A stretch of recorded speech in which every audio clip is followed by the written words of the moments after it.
when at last he was able to speak. "It's wonderful, wonderful. It has gone to my head. I am drunken with it. That great, infinitesimal question. I can't shake it out of my thoughts. That questing, eternal, ever-recurring, thin little wailing voice of man is still ringing in my ears. It is like the dead march of a gnat amid the trumpeting of elephants and the roaring of lions. It is insatiable with microscopic desire. I know I'm making a fool of myself, but the thing has obsessed me. I don't know what you are. You are wonderful, that's all. But how do you do it? How do you do it?" Martin paused from his rhapsody, only to break out afresh. "I shall never write again. I am a dauber in clay. You have shown me the work of the real artificer-artisan. Genius. This is something more than genius. It transcends genius. It is truth gone mad. It is true, man, every line of it. I wonder if you realize that, you dogmatist. Science cannot give you the lie. It is the truth of the sneer, stamped out from the black iron of the cosmos and interwoven with mighty rhythms of sound into a fabric of splendor and beauty. And now I won't say another word. I am overwhelmed, crushed. Yes, I will too. Let me market it for you." Brissenden grinned. "There's not a magazine in Christendom that would dare to publish it. You know that." "I know nothing of the sort. I know there's not a magazine in Christendom that wouldn't jump at it. They don't get things like that every day. That's no mere poem of the year. It's the poem of the century." "I'd like to take you up on the proposition." "Now, don't get cynical," Martin exhorted. "The magazine editors are not wholly fatuous. I know that. And I'll close with you on the bet. I'll wager anything you want that Ephemera is accepted either on the first or second offering. There's just one thing that prevents me from taking you." Brissenden waited a moment. "The thing is big. The biggest I've ever done. I know that. It's my swan song. I am almighty proud of it. I worship it. It's better than whiskey. It is what I dreamed of, the great and perfect thing, when I was a simple young man with sweet illusions and clean ideals. And I've got it, now, in my last grasp, and I'll not have it poured over and soiled by a lot of swine. No, I won't take the bet. It's mine. I made it, and I've shared it with you." "But think of the rest of the world," Martin protested. "The function of beauty is joy-making." "It's my beauty. Don't be selfish. I'm not selfish." Brissenden grinned soberly in the way he had when pleased by the thing his thin lips were about to shape. "I'm as unselfish as a famished hog." In vain, Martin strove to shake him from his decision. Martin told him that his hatred of the magazines was rabid, fanatical, and that his conduct was 1,000 times more despicable than that of the youth who burnt the temple of Diana at Ephesus. Under the storm of denunciation, Brissenden complacently sipped his toddy and affirmed that everything the other said was quite true, with the exception of the magazine editors. His hatred of them knew no bounds, and he excelled Martin in denunciation when he turned upon them. "I wish you'd type it for me," he said. "You know how 1,000 times better than any stenographer. And now I want to give you some advice." He drew a bulky manuscript from his outside coat pocket. "Here's your Shame of the Sun. I've read it not once, but twice, and 3 times. The highest compliment I can pay you. After what you've said about Ephemera, I must be silent, but this I will say. When The Shame of the Sun is published, it will make a hit.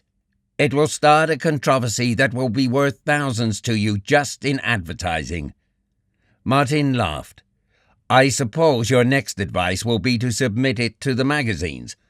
"By all means, no. That's it. If you want to see it in print, offer it to the first-class houses. Some publisher's reader may be mad enough or drunk enough to report favourably on it. You've read the books. The meat of them has been transmuted in the alembic of Martin Eden's mind and poured into The Shame of the Sun. And one day Martin Eden will be famous, and not the least of his fame will rest upon that work. so you must get a publisher for it. The sooner the better." Brissenden went home late that night, and just as he mounted the first step of the car, he swung suddenly back on Martin and thrust into his hand a small, tightly crumpled wad of paper. "Here, take this," he said. "I was out to the races today, and I had the right dope." The bell clanged, and the car pulled out, leaving Martin wondering as to the nature of the crinkly, greasy wad he clutched in his hand. Back in his room, he unrolled it and found $100 bill. He did not scruple to use it. He knew his friend had always plenty of money, and he knew also, with profound certitude, that his success would enable him to repay it. In the morning, he paid every bill, gave Maria 3 months' advance on the room, and redeemed every pledge at the pawnshop. Next, he bought Marian's wedding present, and simpler presents suitable to Christmas for Ruth and Gertrude. And finally, on the balance remaining to him, he herded the whole silver tribe down into Oakland. He was a winter late in redeeming his promise, but redeemed it was. For the last least silver got a pair of shoes, as well as Maria herself. Also, there were horns and dolls and toys of various sorts, and parcels and bundles of candies and nuts that filled the arms of all the Silvers to overflowing.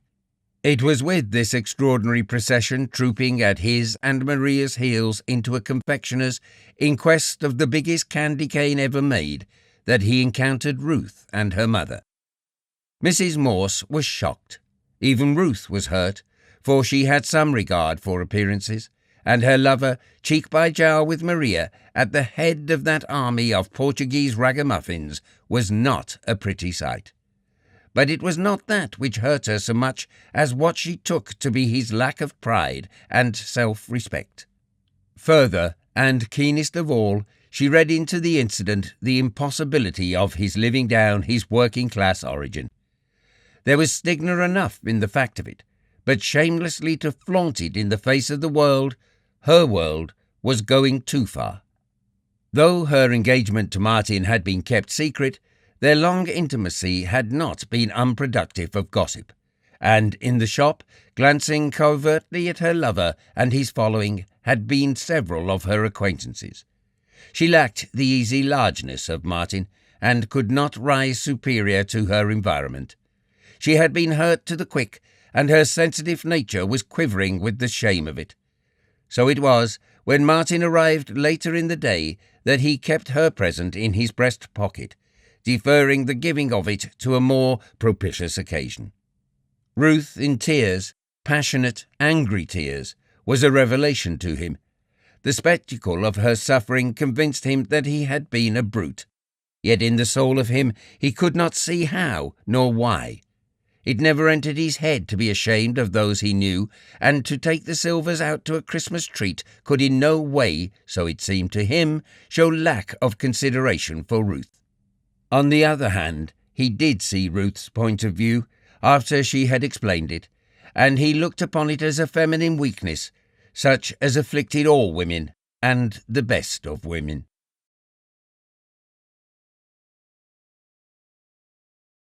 Chapter 36. "Come on, I'll show you the real dirt," Brissenden said to him one evening in January. They had dined together in San Francisco, and were at the ferry building returning to Oakland, when the whim came to him to show Martin the real dirt. He turned and fled across the waterfront, a meagre shadow in a flapping overcoat, with Martin straining to keep up with him. At a wholesale liquor store, he bought 2-gallon demijohns of old port, and with one in each hand boarded a Mission streetcar, Martin at his heels, burdened with several quart bottles of whiskey. If Ruth could see me now, was his thought, while he wondered as to what constituted the real dirt. "Maybe nobody'll be there," Brissenden said, when they dismounted and plunged off to the right into the heart of the working-class ghetto, south of Market Street. "In which case you'll miss what you've been looking for so long." "And what the deuce is that?" Martin asked.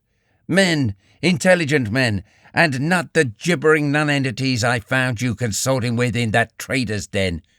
You read the books and you found yourself all alone. Well, I'm going to show you tonight some other men who've read the books so that you won't be lonely anymore. Not that I bother my head about their everlasting discussions," he said at the end of a block. "I'm not interested in book philosophy, but you'll find these fellows intelligences and not bourgeois swine. But watch out, they'll talk an arm off you on any subject under the sun." "Hope Norton's there," he panted a little later, resisting Martin's effort to relieve him of the two demijohns. "Norton's an idealist, a Harvard man. Prodigious memory. Idealism led him to philosophic anarchy, and his family threw him off. Father's a railroad president and many times millionaire, but the son's starving in Frisco, editing an anarchist sheet for $25 a month." Martin was little acquainted in San Francisco, and not at all south of Market, so he had no idea of where he was being led. "Go ahead," he said. "Tell me about them beforehand. What did they do for a living? How did they happen to be here?" "Hope Hamilton's there." Brissenden paused and rested his hands. "Strawn Hamilton's his name. Hyphenated, you know. Comes of old Southern stock. He's a tramp. Laziest man I ever knew. Though he's clerking, or trying to, in a socialist cooperative store for $6 a week. But he's a confirmed hobo. Tramped into town. I've seen him sit all day on a bench and never a bite pass his lips. And in the evening, when I invited him to dinner, restaurant 2 blocks away, have him say, 'Too much trouble, old man. Buy me a package of cigarettes instead.' He was a Spencerian like you, till Christ turned him to materialistic monism. I'll start him on monism if I can. Norton's another monist, only he affirms naught but spirit. He can give Christ and Hamilton all they want, too." "Who is Christ?" Martin asked. "His rooms we're going to. One-time professor, fired from university. Usual story. A mind like a steel trap. Makes his living any old way. I know he's been a street procure when he was down. Unscrupulous. Rob a corpse of a shroud. Anything. Difference between him and the bourgeoisie is that he robs without illusion. He'll talk Nietzsche, or Schopenhauer, or Kant, or anything, but the only thing in this world, not excepting Mary, that he really cares for is his monism. Haeckel is his little tin god. The only way to insult him is to take a slap at Haeckel. Here's the hangout." Brissenden rested his demijohn at the upstairs entrance, preliminary to the climb. It was the usual 2-story corner building with a saloon and grocery underneath. "The gang lives here, got the whole upstairs to themselves, but Christ is the only one who has 2 rooms. Come on." No lights burned in the upper hall, but Brissenden threaded the utter blackness like a familiar ghost. He stopped to speak to Martin. "There's one fellow, Stevens, a theosophist. Makes a pretty tango when he gets going. Just now, he's dishwasher in a restaurant. Likes a good cigar. I've seen him eat in a 10-cent hash house and pay 50 cents for the cigar he smoked afterward. I've got a couple in my pocket for him, if he shows up. And there's another fellow, Parry, an Australian, a statistician, and a sporting encyclopedia. Ask him the grain output of Paraguay for 1903, or the English importation of sheetings into China for 1890, or at what weight Jimmy Britt fought battling Nelson, or who was welterweight champion of the United States in '68, and you'll get the correct answer with the automatic celerity of a slot machine. And there's Andy, a stonemason, has ideas on everything, a good chess player, and another fellow, Harry, a baker, red-hot socialist and strong union man. By the way, you remember cooks and waiters' strike? Hamilton was the chap who organized that union and precipitated the strike. Planned it all out in advance, right here in Christ's rooms. Did it just for the fun of it, but was too lazy to stay by the union. Yet he could have risen high if he wanted to. There's no end to the possibilities in that man, if he weren't so insufferably lazy." Brissenden advanced through the darkness till a thread of light marked the threshold of a door. A knock and an answer opened it, and Martin found himself shaking hands with Christ. a handsome brunette man with dazzling white teeth, a drooping black moustache, and large, flashing black eyes. Mary, a matronly young blonde, was washing dishes in the little back room that served for kitchen and dining room. The front room served as bedchamber and living room. Overhead was the week's washing, hanging in festoons so low that Martin did not see at first the two men talking in a corner. They hailed Brissenden and his demijohns with acclamation, and, on being introduced, Martin learned they were Andy and Parry. He joined them and listened attentively to the description of a prize fight Parry had seen the night before, while Brissenden, in his glory, plunged into the manufacture of a toddy and the serving of wine and whisky and sodas. At his command, "Bring in the clan," Andy departed to go the round of the rooms for the lodgers. "We're lucky that most of them are here," Brissenden whispered to Martin. "There's Norton and Hamilton. Come on and meet them. Stevens isn't around, I hear. I'm going to get them started on monism if I can. Wait till they get a few jolts in them and they'll warm up."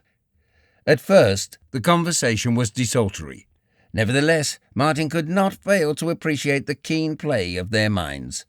They were men with opinions, though the opinions often clashed, and, though they were witty and clever, they were not superficial. He swiftly saw, no matter upon what they talked, that each man applied the correlation of knowledge and had also a deep-seated and unified conception of society and the cosmos. Nobody manufactured their opinions for them. They were all rebels of one variety or another, and their lips were strangers to platitudes. Never had Martin at the Morses heard so amazing a range of topics discussed. There seemed no limit save time to the things they were alive to. The talk wandered from Mrs. Humphrey Ward's new book to Shaw's latest play, through the future and the drama of reminiscences of Mansfield. They appreciated or sneered at the morning editorials, jumped from labour conditions in New Zealand to Henry James and Brander Matthews, passed on to the German designs in the Far East and the economic aspect of the Yellow Peril, wrangled over the German elections and Babel's last speech, and settled down to local politics, the latest plans and scandals in the Union Labour Party administration, and the wires that were pulled to bring about the coast seamen's strike. Martin was struck by the inside knowledge they possessed. They knew what was never printed in the newspapers, the wires and strings and the hidden hands that made the puppets dance. To Martin's surprise, the girl, Mary, joined in the conversation, displaying an intelligence he had never encountered in the few women he had met. They talked together on Swinburne and Rossetti, after which she led him beyond his depth into the bypaths of French literature. His revenge came when she defended Maeterlinck, and he brought into action the carefully thought-out thesis of The Shame of the Sun. Several other men had dropped in, and the air was thick with tobacco smoke when Brissenden waved the red flag. "Here's fresh meat for your axe, Chryse," he said. "A rose-white youth with the ardour of a lover for Herbert Spencer. Make a acolyte of him, if you can." Chryse seemed to wake up and flash like some metallic magnetic thing, while Norton looked at Martin sympathetically, with a sweet, girlish smile, as much as to say that he would be amply protected. Chryse began directly on Martin, but step by step Norton interfered until he and Chryse were off and away in a personal battle. Martin listened, and fain would have rubbed his eyes. It was impossible that this should be, much less in the labour ghetto south of Market. The books were alive in these men. They talked with fire and enthusiasm, the intellectual stimulant stirring them as he had seen drink and anger stir other men. What he heard was no longer the philosophy of the dry, printed word, written by half-mythical demigods like Kant and Spencer. It was living philosophy, with warm, red blood, incarnated in these two men till its very features worked with excitement.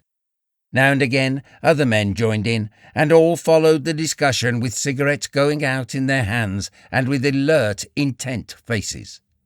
Idealism had never attracted Martin, but the exposition it now received at the hands of Norton was a revelation.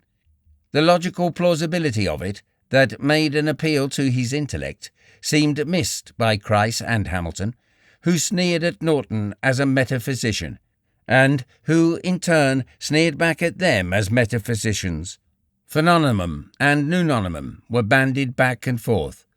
They charged him with attempting to explain consciousness by itself. He charged them with word jugglery, with reasoning from words to theory instead of from facts to theory. At this they were aghast. It was the cardinal tenet of their mode of reasoning to start with facts and to give names to the facts. When Norton wandered into the intricacies of Kant, Chryse reminded him that all good little German philosophers, when they died, went to Oxford. A little later, Norton reminded them of Hamilton's law of parsimony, the application of which they immediately claimed for every reasoning process of theirs. And Martin hugged his knees and exulted in it all. But Norton was no Spencerian, and he, too, strove for Martin's philosophical soul, talking as much at him as to his two opponents. "You know Berkeley has never been answered," he said, looking directly at Martin. "Herbert Spencer came the nearest, which was not very near. Even the stanchest of Spencer's followers will not go farther. I was reading an essay of Saleeby's the other day, and the best Saleeby could say was that Herbert Spencer nearly succeeded in answering Berkeley." "You know what Hume said?" Hamilton asked. Norton nodded, but Hamilton gave it for the benefit of the rest. "He said that Berkeley's arguments admit of no answer and produce no conviction." "In his Hume's mind," was the reply, "and Hume's mind was the same as yours, with this difference. He was wise enough to admit there was no answering Berkeley." Norton was sensitive and excitable, though he never lost his head, while Chryse and Hamilton were like a pair of cold-blooded savages, seeking out tender places to prod and poke. As the evening grew late, Norton, smarting under the reported changes of being a metaphysician, clutching his chair to keep from jumping to his feet, his grey eyes snapping and his girlish face grown harsh and sure, made a grand attack upon their position.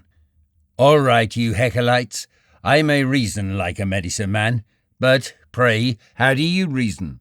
You have nothing to stand on, you unscientific dogmatists, with your positive science, which you are always lugging about into places it has no right to be. Long before the school of materialistic monism arose, the ground was removed so that there could be no foundation. Locke was the man, John Locke, 200 years ago, more than that, even in his essay concerning the human understanding, he proved the non-existence of innate ideas. The best of it is that it is precisely what you claim. Tonight, again and again, you have asserted the non-existence of innate ideas. And what does that mean? It means that you can never know ultimate reality. Your brains are empty when you are born. Appearances or phenomena are all the content your minds can receive from your five senses. Then noumena, which are not in your minds when you are born, have no way of getting in. "I deny," Chryse started to interrupt. "You wait till I'm done," Norton shouted. "You can know only that much of the play and interplay of force and matter as impinges in one way or another on our senses. You see, I am willing to admit, for the sake of the argument, that matter exists, and what I am about to do is to efface you by your own argument. I can't do it any other way, for you are both congenitally unable to understand a philosophical abstraction. And now, what do you know of matter, according to your own positive science? You know it only by its phenomena, its appearances. You are aware only of its changes, or of such changes in it as cause changes in your consciousness. Positive science deals only with phenomena, yet you are foolish enough to strive to be ontologists and to deal with noumena. Yet, by the very definition of positive science, science is concerned only with appearances. As somebody has said, Phenomenal knowledge cannot transcend phenomena. You cannot answer Berkeley, even if you have annihilated Kant. And yet, perforce, you assume that Berkeley is wrong when you affirm that science proves the non-existence of God, or, as much to the point, the existence of matter. You know I granted the reality of matter only in order to make myself intelligible to your understanding. Be positive scientists, if you please, but ontology has no place in positive science, so leave it alone. Spencer is right in his antagonism, but it was time to catch the last ferry boat for Oakland, and Brissenden and Martin slipped out, leaving Norton still talking and Chryse and Hamilton waiting to pounce on him like a pair of hounds as soon as he had finished. "You have given me a glimpse of fairyland," Martin said on the ferry boat. "It makes life worthwhile to meet people like that. My mind is all worked up. I never appreciated idealism before, yet I can't accept it. I know that I shall always be a realist. I am so made, I guess. But I'd like to have made a reply to Chryse and Hamilton, and I think I'd have had a word or two for Norton. I didn't see that Spencer was damaged any. I'm as excited as a child on its first visit to the circus. I see I must read up some more. I'm going to get hold of Saleeby. I still think Spencer is unassailable, and next time I'm going to take a hand myself." But Brissenden, breathing painfully, had dropped off to sleep, his chin buried in a scarf and resting on his sunken chest, his body wrapped in the long overcoat and shaking to the vibration of the propellers.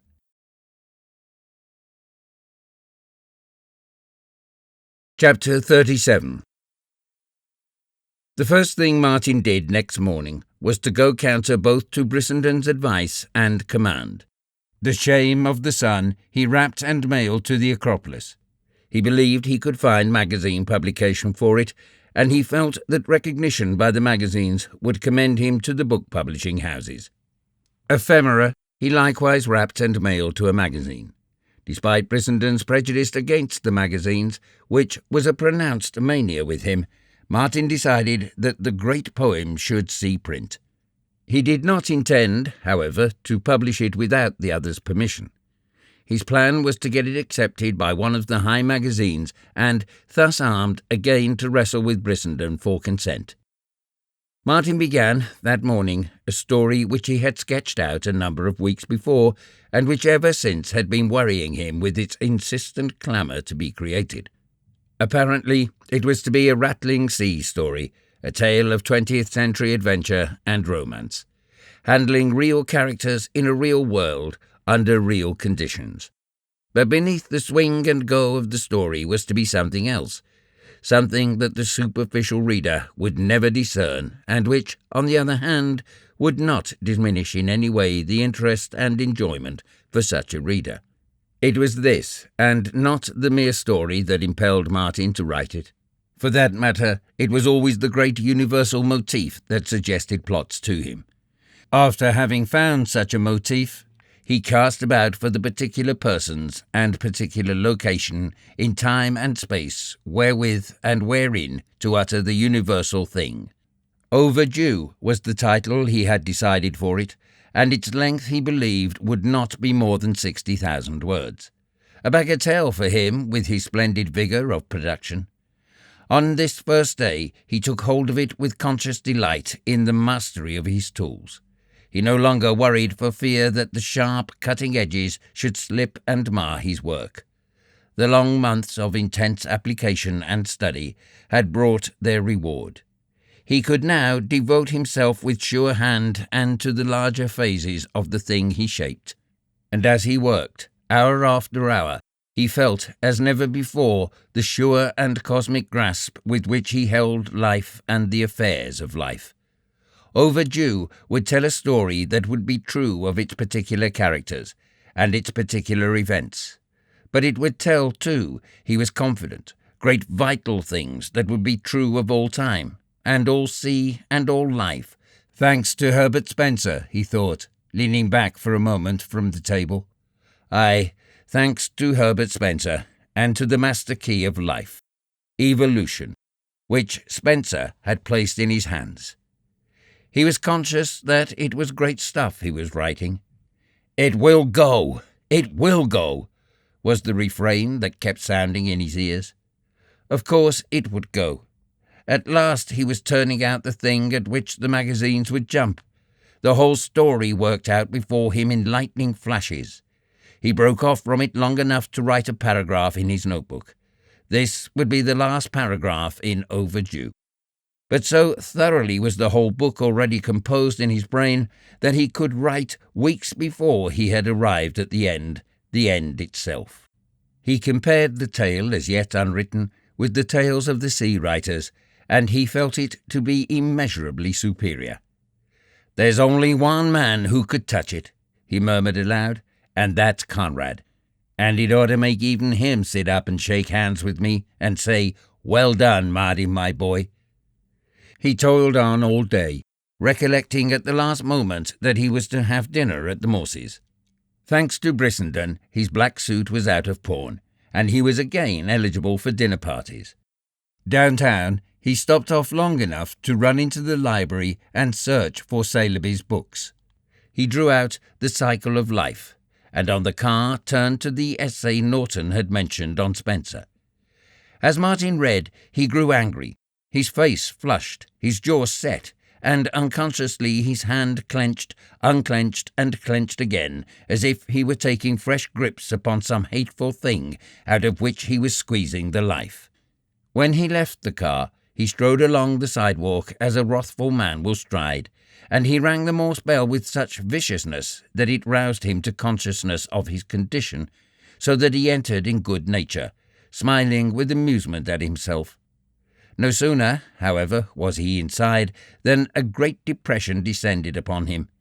He fell from the height where he had been upborne all day on the wings of inspiration. "Bourgeois, trader's den!" Brissenden's epithets repeated themselves in his mind. But what of that? He demanded angrily. He was marrying Ruth, not her family. It seemed to him that he had never seen Ruth more beautiful, more spiritual and ethereal, and at the same time more healthy. There was colour in her cheeks, and her eyes drew him again and again, the eyes in which he had first read immortality. He had forgotten immortality of late, and the trend of his scientific reading had been far away from it. But here, in Ruth's eyes, he read an argument without words that transcended all worded arguments.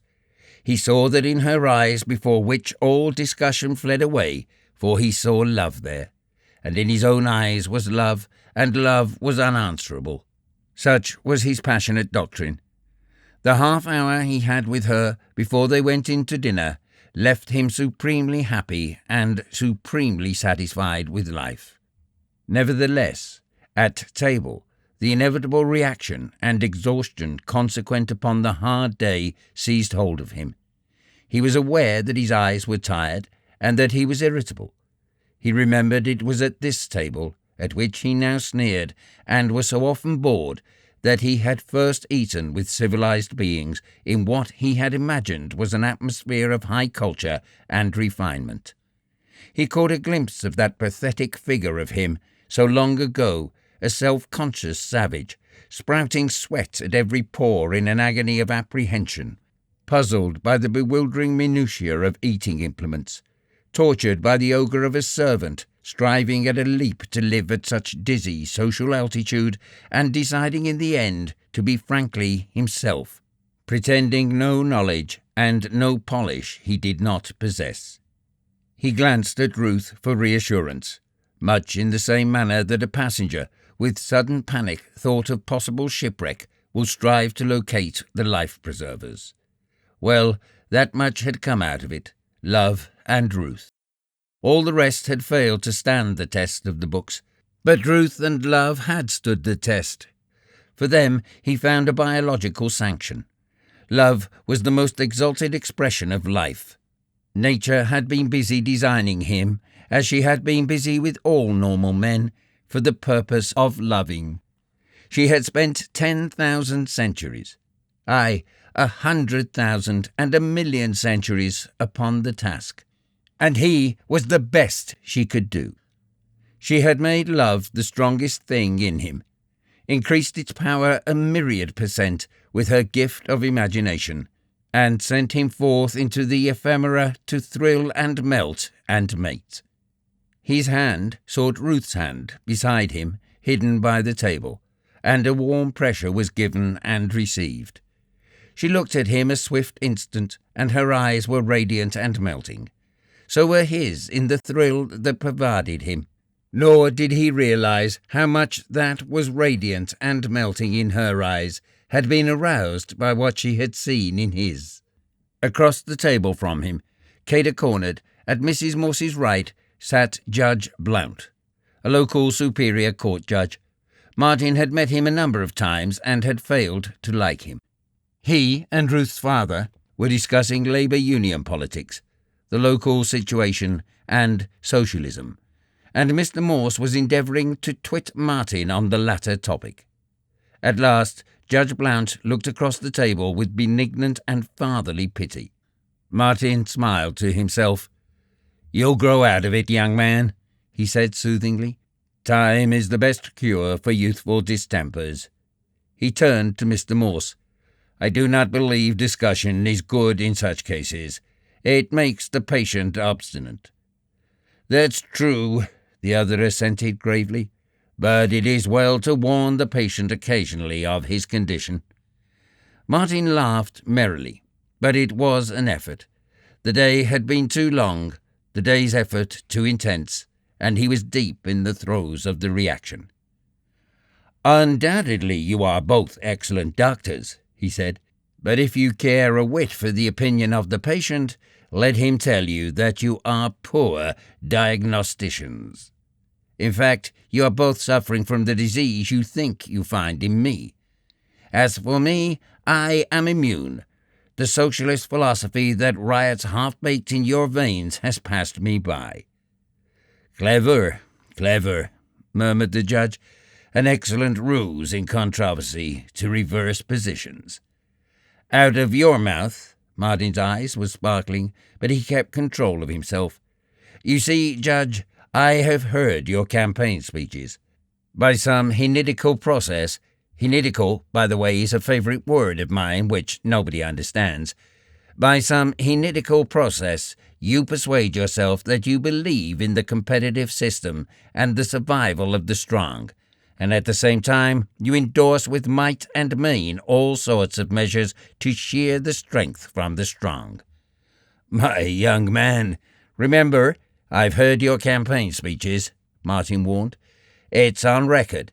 Your position on interstate commerce regulation, on regulation of the Railway Trust and Standard Oil, on the conservation of the forests, on 1,001 restrictive measures that are nothing else than socialistic. Do you mean to tell me that you do not believe in regulating these various outrageous exercises of power? That's not the point. I mean to tell you that you are a poor diagnostician. I mean to tell you that I am not suffering from the microbe of socialism. I mean to tell you that it is you who are suffering from the emasculating ravages of that same microbe. As for me, I am an inveterate opponent of socialism, just as I am an inveterate opponent of your own mongrel democracy. That is nothing else than a pseudo-socialism masquerading under a garb of words that will not stand the test of the dictionary. I am a reactionary, so complete a reactionary that my position is incomprehensible to you who live in a veiled lie of social organization, and whose sight is not keen enough to pierce the veil. You make believe that you believe in the survival of the strong and the rule of the strong. I believe. That is the difference. When I was a trifle younger, a few months younger, I believed the same thing. You see, the ideas of you and yours had impressed me. But merchants and traders are cowardly rulers at best. They grunt and grub all their days in the trough of money-getting, and I have swung back to aristocracy, if you please. I am the only individualist in this room. I look to the state for nothing. I look only to the strong man, the man on horseback, to save the state from its own rotten futility. Nietzsche was right. I won't take the time to tell you who Nietzsche was, but he was right. The world belongs to the strong who are noble as well and who do not wallow in the swine trough of trade and exchange. The world belongs to the true nobleman, to the great blonde beast, to the non-compromisers, to the yes-sayers, and they will eat you up, you socialists, who are afraid of socialism and who think yourselves individualists. Your slave morality of the meek and lowly will never save you. Oh, it's old Greek, I know, and I won't bother you any more with it. But remember one thing. There aren't half a dozen individualists in Oakland, but Martin Eden is one of them. He signified that he was done with the discussion and turned to Ruth. I'm wrought up today, he said in an undertone. All I want to do is to love, not talk. He ignored Mr. Morse, who said, I am convinced all socialists are Jesuits. That is the way to tell them. We'll make a good Republican out of you yet, said Judge Blount. The man on horseback will arrive before that time, Martin retorted with good humour, and returned to Ruth. But Mr. Morse was not content. He did not like the laziness and the disinclination for sober, legitimate work of this prospective son-in-law of his, for whose ideas he had no respect and of whose nature he had no understanding. So he turned the conversation to Herbert Spencer. Judge Blount ably seconded him, and Martin, whose ears had pricked up at the first mention of the philosopher's name, listened to the judge enunciate a grave and complacent diatribe against Spencer. From time to time, Mr. Morse glanced at Martin, as much as to say, There, my boy, you see. Chattering doors, Martin muttered under his breath, and went on talking with Ruth and Arthur. But the long day and the real dirt of the night before were telling upon him, and, besides, still in his burnt mind was what had made him angry when he read it on the car. "What is the matter?" Ruth asked suddenly, alarmed by the effort he was making to contain himself. "There is no God but the unknowable, and Herbert Spencer is its prophet," Judge Blount was saying at that moment. Martin turned upon him. "A cheap judgment," he remarked quietly. "I heard it first in the City Hall Park, on the lips of a working man who ought to have known better. I have heard it often since, and each time the claptrap of it nauseates me. You ought to be ashamed of yourself. To hear that great and noble man's name upon your lips is like finding a dewdrop in a cesspool. You are disgusting." It was like a thunderbolt. Judge Blount glared at him with apologetic countenance, and silence reigned. Mr. Morse was secretly pleased. He could see that his daughter was shocked. It was what he wanted to do, to bring out the innate ruffianism of this man he did not like. Ruth's hand sought Martin's beseechingly under the table, but his blood was up. He was inflamed by the intellectual pretense and fraud of those who sat in the high places. A superior court judge! It was only several years before that he had looked up from the mire at such glorious entities and deemed them gods. Judge Blount recovered himself and attempted to go on, addressing himself to Martin with an assumption of politeness that the latter understood was for the benefit of the ladies. Even this added to his anger. Was there no honesty in the world? "You can't discuss Spencer with me," he cried. "You do not know any more about Spencer than do his own countrymen. But it is no fault of yours, I grant. It is just a phase of the contemptible ignorance of the times. I ran across a sample of it on my way here this evening. I was reading an essay by Saleeby on Spencer. You should read it. It is accessible to all men. You can buy it in any bookstore or draw it from the public library. You would feel ashamed of your paucity of abuse and ignorance of that noble man compared with what Saleeby has collected on the subject. It is a record of shame that would shame your shame.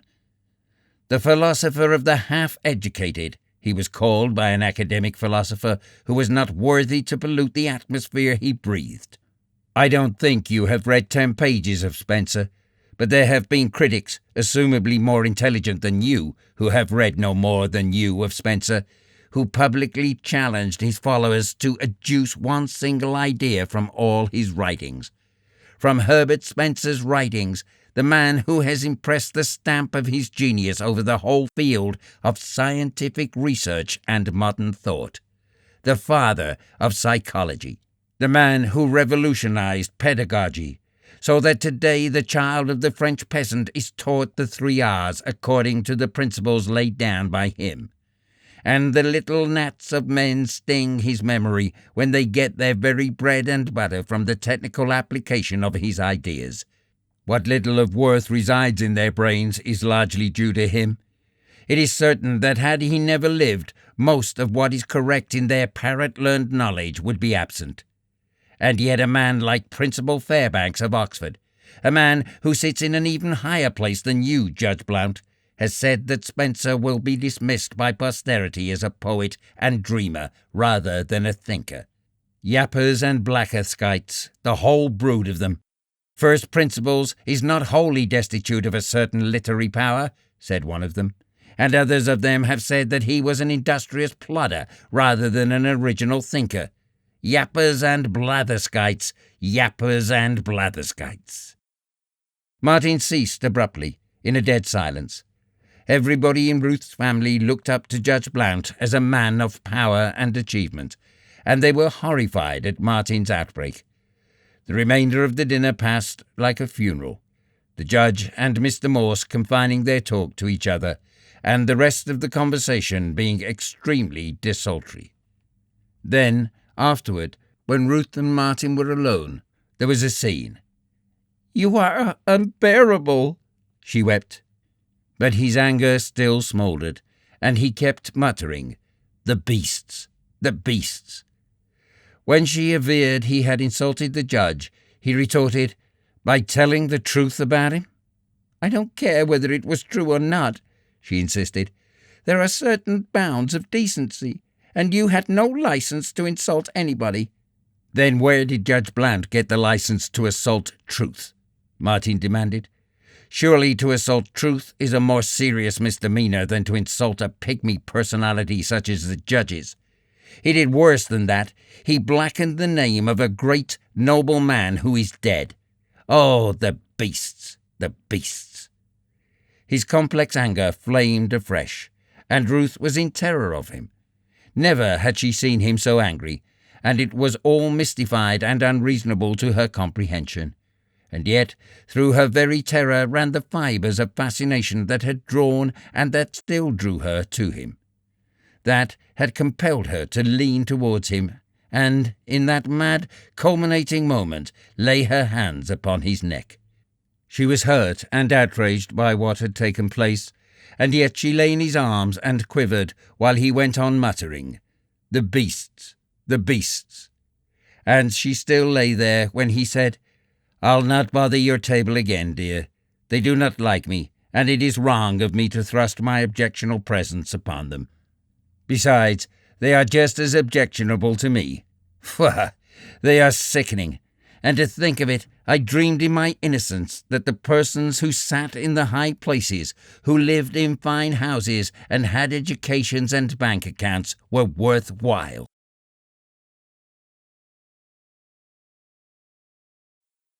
Chapter 38.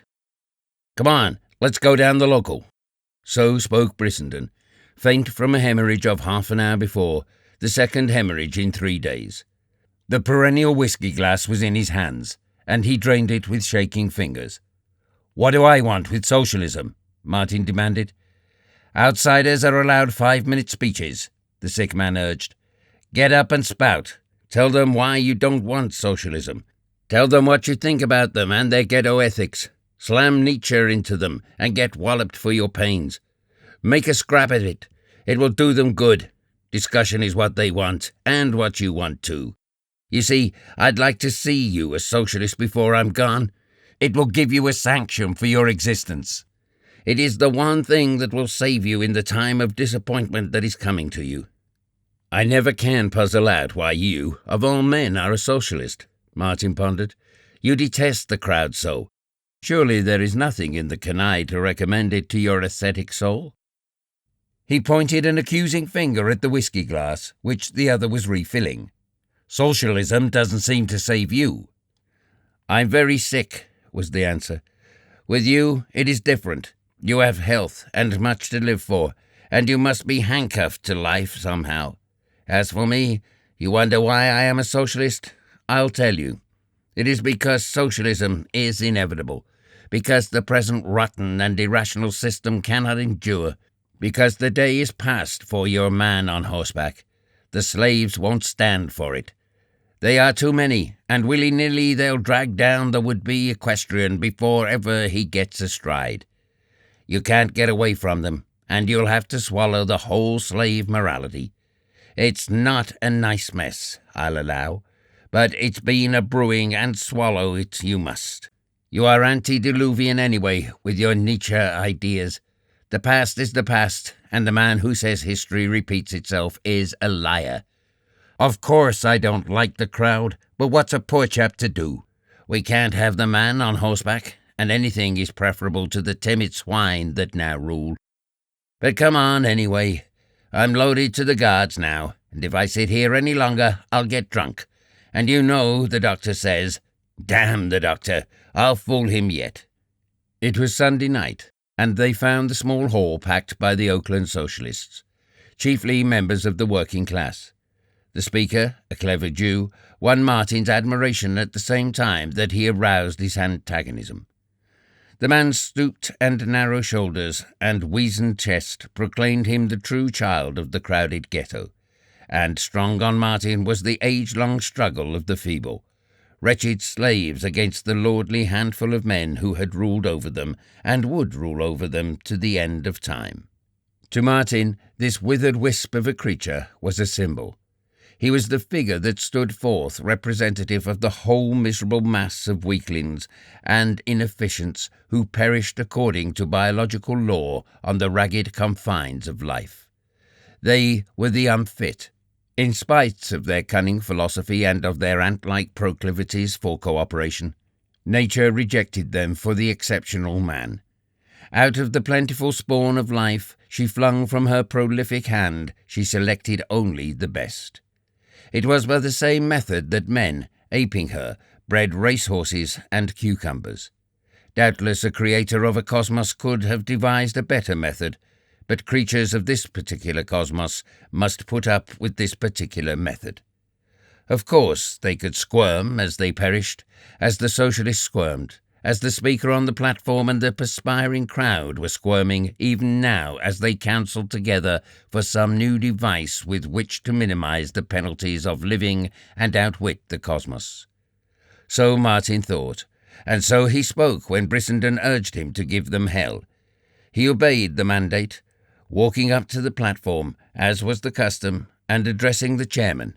He began in a low voice, haltingly, forming it into the ideas which had surged in his brain while the Jew was speaking.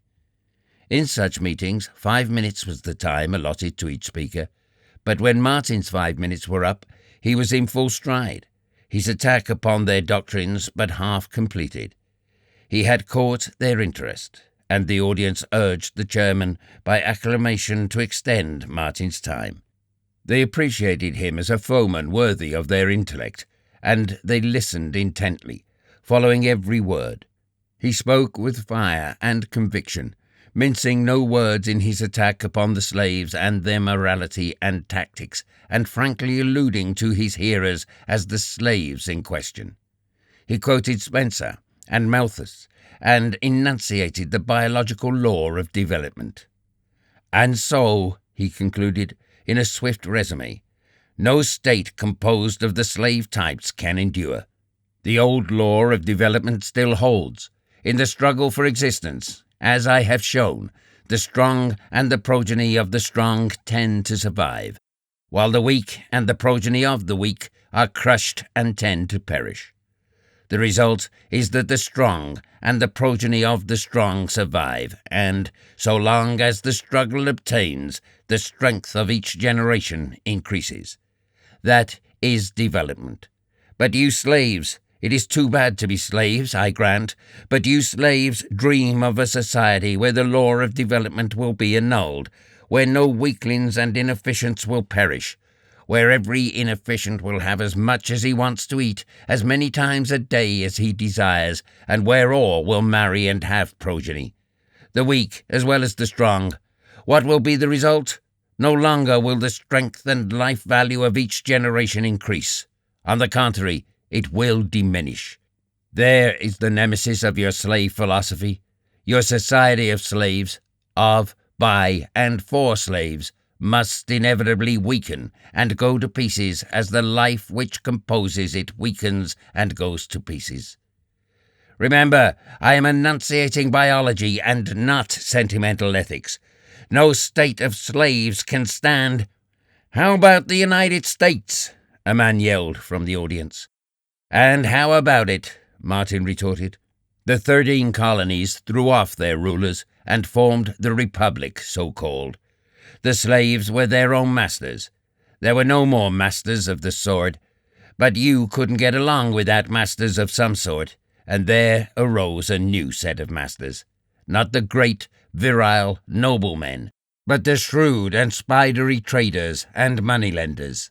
And they have enslaved you over again, but not frankly, as the true noblemen would do with weight of their own right arms, but secretly, by spidery machinations, and by wielding and cajolery and lies.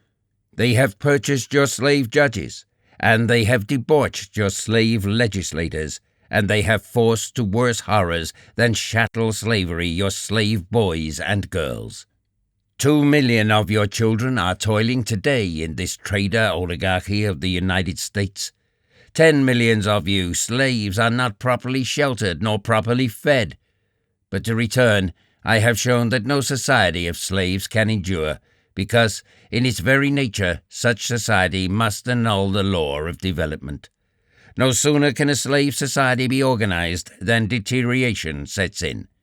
It is easy for you to talk of annulling the law of development, but where is the new law of development that will maintain your strength? Formulate it. Is it already formulated? Then state it. Martin took his seat amidst an uproar of voices. A score of men were on their feet clamouring for recognition from the chair, and, one by one, encouraged by vociferous applause, speaking with fire and enthusiasm and excited gestures, they replied to the attack. It was a wild night, but it was wild intellectually, a battle of ideas. Some strayed from the point, but most of the speakers replied directly to Martin.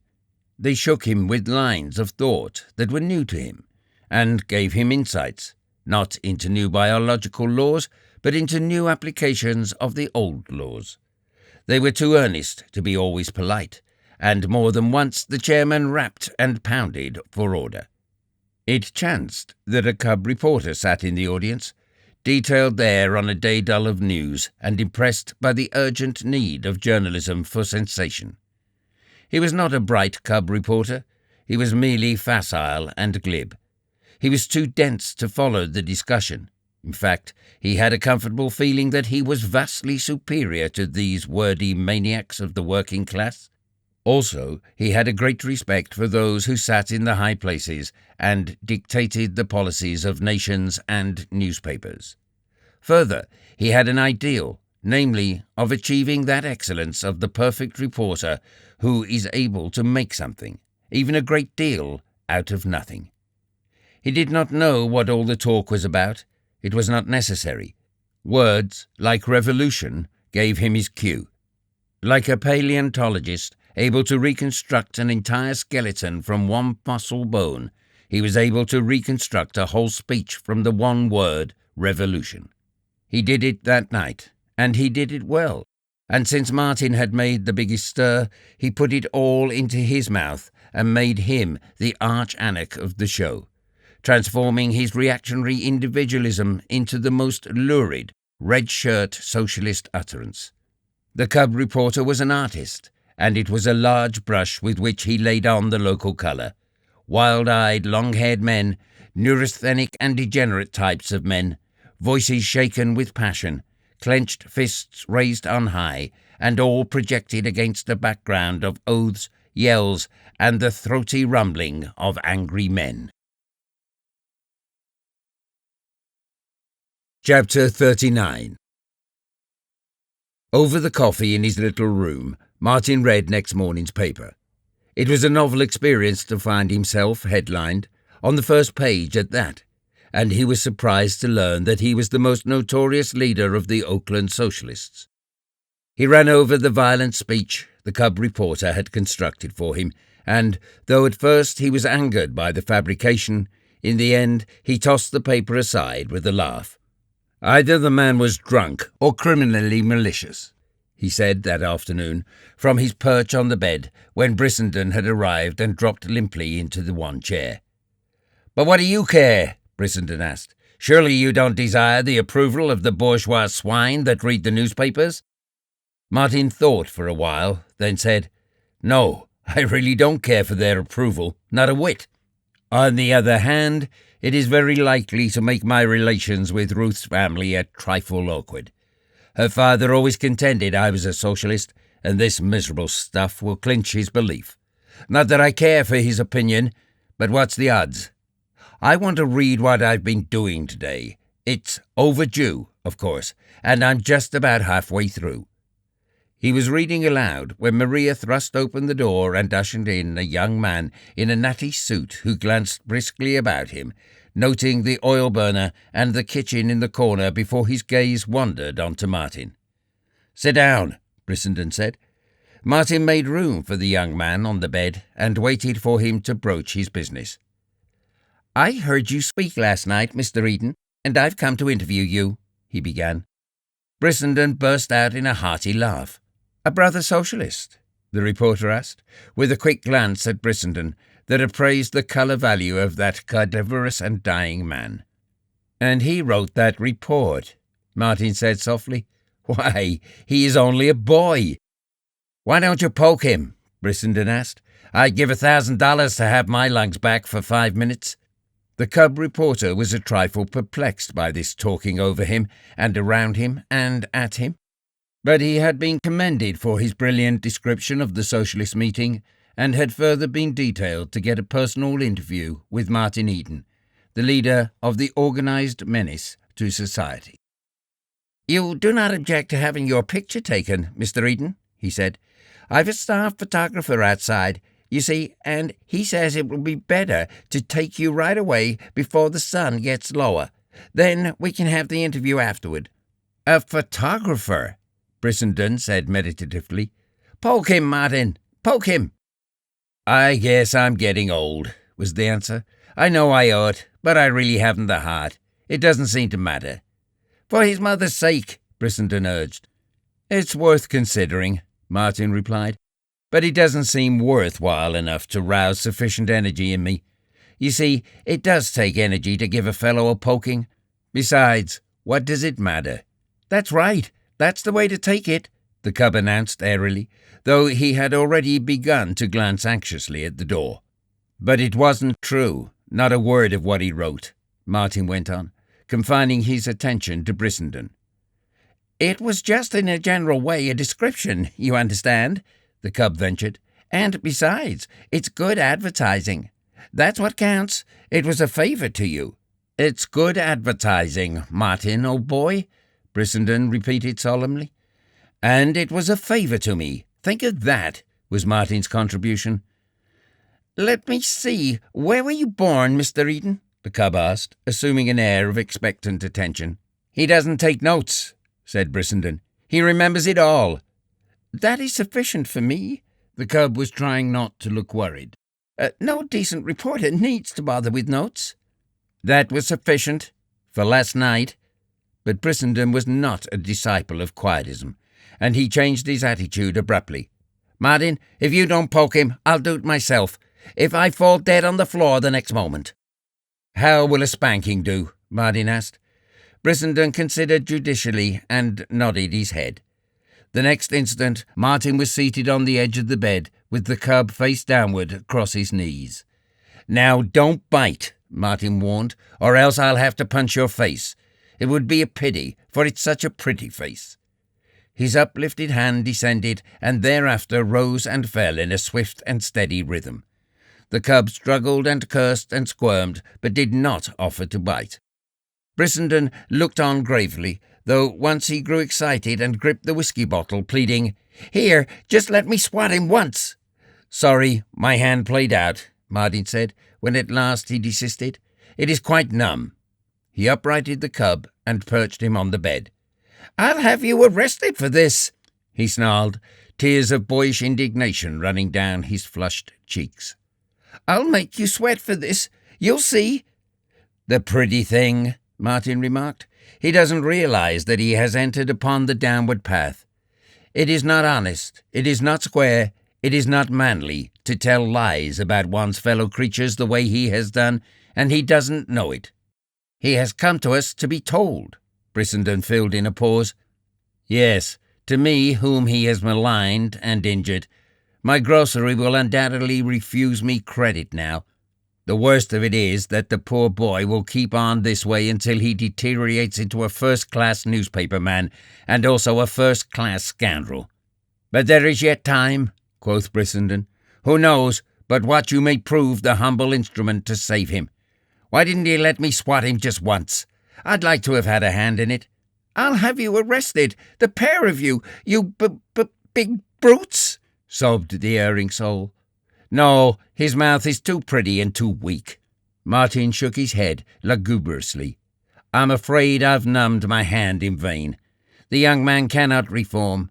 He will become eventually a very great and successful newspaper man. He has no conscience.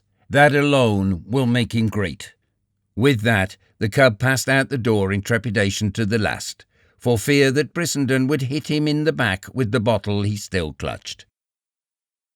In the next morning's paper, Martin learned a great deal more about himself that was new to him.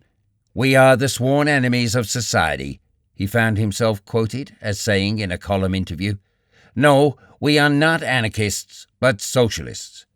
When the reporter pointed out to him that there seemed little difference between the two schools, Martin had shrugged his shoulders in silent affirmation. His face was described as bilaterally asymmetrical, and various other signs of degeneration were described. Especially notable were his thug-like hands and the fiery gleams in his bloodshot eyes. He learned also that he spoke nightly to the workmen in the City Hall Park, and that among the anarchists and agitators that there inflamed the minds of the people he drew the largest audiences and made the most revolutionary speeches. The cub painted a highlight picture of this poor little room, its oil stove and the one chair, and of the death's head tramp who kept him company and who looked as if he had just emerged from 20 years of solitary confinement in some fortress dungeon. The cub had been industrious. He had scurried around and nosed out Martin's family history, and procured a photograph of Higginbotham's cash store with Bernard Higginbotham himself standing out in front. That gentleman was depicted as an intelligent, dignified businessman who had no patience with his brother-in-law's socialistic views, and no patience with the brother-in-law either, whom he was quoted as characterizing as a lazy good-for-nothing who wouldn't take a job when it was offered to him and who would go to jail yet. Herman Van Schmidt, Marion's husband, had likewise been interviewed. He had called Martin the black sheep of the family and repudiated him. "He tried to sponge off me, but I put a stop to that good and quick," Von Schmidt had said to the reporter. "He knows better than to come bumming around here. A man who won't work is no good. Take that from me." This time Martin was genuinely angry. Brissenden looked upon the affair as a good joke, but he could not console Martin, who knew that it would be no easy task to explain to Ruth. As for her father, he knew that he must be overjoyed with what had happened, and that he would make the most of it to break off the engagement. How much he would make of it, he was soon to realize. The afternoon mail brought a letter from Ruth. Martin opened it with a premonition of disaster, and read it standing at the open door when he had received it from the postman. As he read, mechanically his hand sought his pocket for the tobacco and brown paper of his old cigarette days. He was not aware that the pocket was empty, or that he had even reached for the materials with which to roll a cigarette. It was not a passionate letter. There were no touches of anger in it, but all the way through, from the first sentence to the last, was sounded the note of hurt and disappointment. She had expected better of him. She had thought he had got over his youthful wildness, that her love for him had been sufficiently worthwhile to enable him to live seriously and decently. And now her father and mother had taken a firm stand and commanded that the engagement be broken. That they were justified in this she could not but admit. Their relation could never be a happy one. It had been unfortunate from the first, but one regret she voiced in the whole letter, and it was a bitter one to Martin. "If only you had settled down to some position and attempted to make something of yourself," she wrote, "but it was not to be. Your past life had been too wild and irregular. I can understand that you are not to be blamed. You could act only according to your nature and your early training. So I do not blame you, Martin. Please remember that. It was simply a mistake.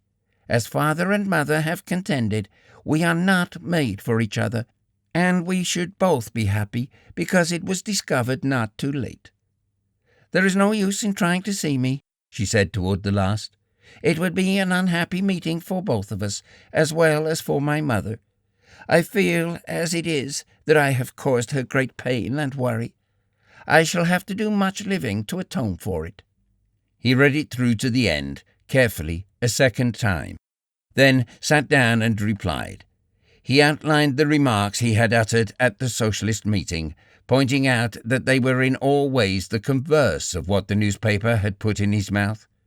Toward the end of the letter, he was God's own lover pleading passionately for love. "Please answer," he said, "and in your answer you have to tell me but one thing. Do you love me? That is all. The answer to that one question." But no answer came the next day, nor the next. Overdue lay untouched upon the table, and each day the heap of returned manuscripts under the table grew larger. For the first time Martin's glorious sleep was interrupted by insomnia, and he tossed through long, restless nights. 3 times he called at the Moores' home, but was turned away by the servant who answered the bell. Brissenden lay sick in his hotel, too feeble to stir out, and, though Martin was with him often, he did not worry him with his troubles. For Martin's troubles were many. The aftermath of the cub reporter's deed was even wider than Martin had anticipated. The Portuguese grocer refused him further credit, while the greengrocer, who was an American and proud of it, had called him a traitor to his country and refused further dealings with him, carrying his patronism to such a degree that he cancelled Martin's account and forbade him ever to attempt to pay it. The talk in the neighbourhood reflected the same feeling, and indignation against Martin ran high. No one would have anything to do with a socialist traitor. Poor Maria was dubious and frightened, but she remained loyal. The children of the neighbourhood recovered from the awe of the grand carriage which once had visited Martin, and from safe distances they called him Hobo and Bum. The Silver Tribe, however, stanchly defended him, fighting more than one pitched battle for his honour, and black eyes and bloody noses became quite the order of the day and added to Maria's perplexities and troubles. Once Martin met Gertrude on the street down in Oakland, and learned what he knew could not be otherwise, that Bernard Higginbotham was furious with him for having dragged the family into public disgrace, and that he had forbidden him the house. "Why don't you go away, Martin?" Gertrude had begged. "Go away and get a job somewhere and steady down. Afterwards, when this all blows over, you can come back." Martin shook his head, but gave no explanations. How could he explain? He was appalled at the awful intellect chasm that yawned between him and his people. He could never cross it and explain to them his position, the Nietzscheism position in regard to socialism. There were not words enough in the English language, nor in any language, to make his attitude and conduct intelligible to them. Their highest concept of right conduct, in his case, was to get a job. That was their first word and their last. It constituted their whole lexicon of ideas. Get a job, go to work. Poor, stupid slaves, he thought, while his sister talked. Small wonder the world belonged to the strong. The slaves were obsessed by their own slavery. A job was to them a golden fetich, before which they fell down and worshipped. He shook his head again when Gertrude offered him money, though he knew that within the day he would have to make a trip to the pawnbroker. "Don't come near Bernard now," she admonished him. "After a few months, when he's cooled down, if you want to, you can get the job of driving delivery wagon for him. Any time you want me, just send for me and I'll come. Don't forget." She went away, weeping audibly, and he felt a pang of sorrow shoot through him at sight of her heavy body and uncouth gait. As he watched her go, the Nietzschean edifice seemed to shake and totter. The slave class in the abstract was all very well, but it was not wholly satisfactory when it was brought home to his own family. And yet, if there was ever a slave trampled by the strong, that slave was his sister Gertrude. He grinned savagely at the paradox. A fine Nietzsche man he was, to allow his intellectual concepts to be shaken by the first sentiment or emotion that strayed along. Aye, to be shaken by the slave morality itself. For that was what his pity for his sister really was. The true noble men were above pity and compassion. Pity and compassion had been generated in the subterranean barracoons of the slaves, and were no more than the agony and sweat of the crowded miserables and weaklings.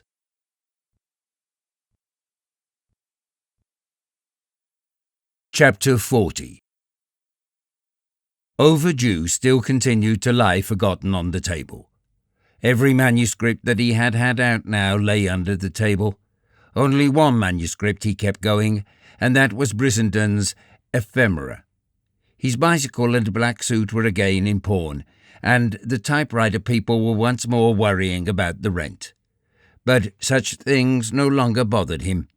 He was seeking a new orientation, and until that was found, his life must stand still. After several weeks, what he had been waiting for happened. He met Ruth on the street. It was true she was accompanied by her brother, Norman, and it was true that they tried to ignore him, and that Norman attempted to wave him aside. "If you interfere with my sister, I'll call an officer," Norman threatened. "She does not wish to speak with you, and your insistence is insult. If you persist, you'll have to call that officer, and then you'll get your name in the papers," Martin answered grimly. "And now get out of my way, and get the officer if you want to. I'm going to talk with Ruth." "I want to have it from your own lips," he said to her. She was pale and trembling, but she held up and looked inquiringly. "The question I asked in my letter," he prompted. Norman made an impatient movement, but Martin checked him with a swift look. She shook her head. "Is all this of your own free will?" he demanded. "It is." She spoke in a low, firm voice and with deliberation. "It is of my own free will. You have disgraced me so that I am ashamed to meet my friends. They are all talking about me, I know. That is all I can tell you. You have made me very unhappy, and I never wish to see you again." "Friends, gossip, newspaper misreports. Surely such things are not stronger than love. I can only believe that you never loved me."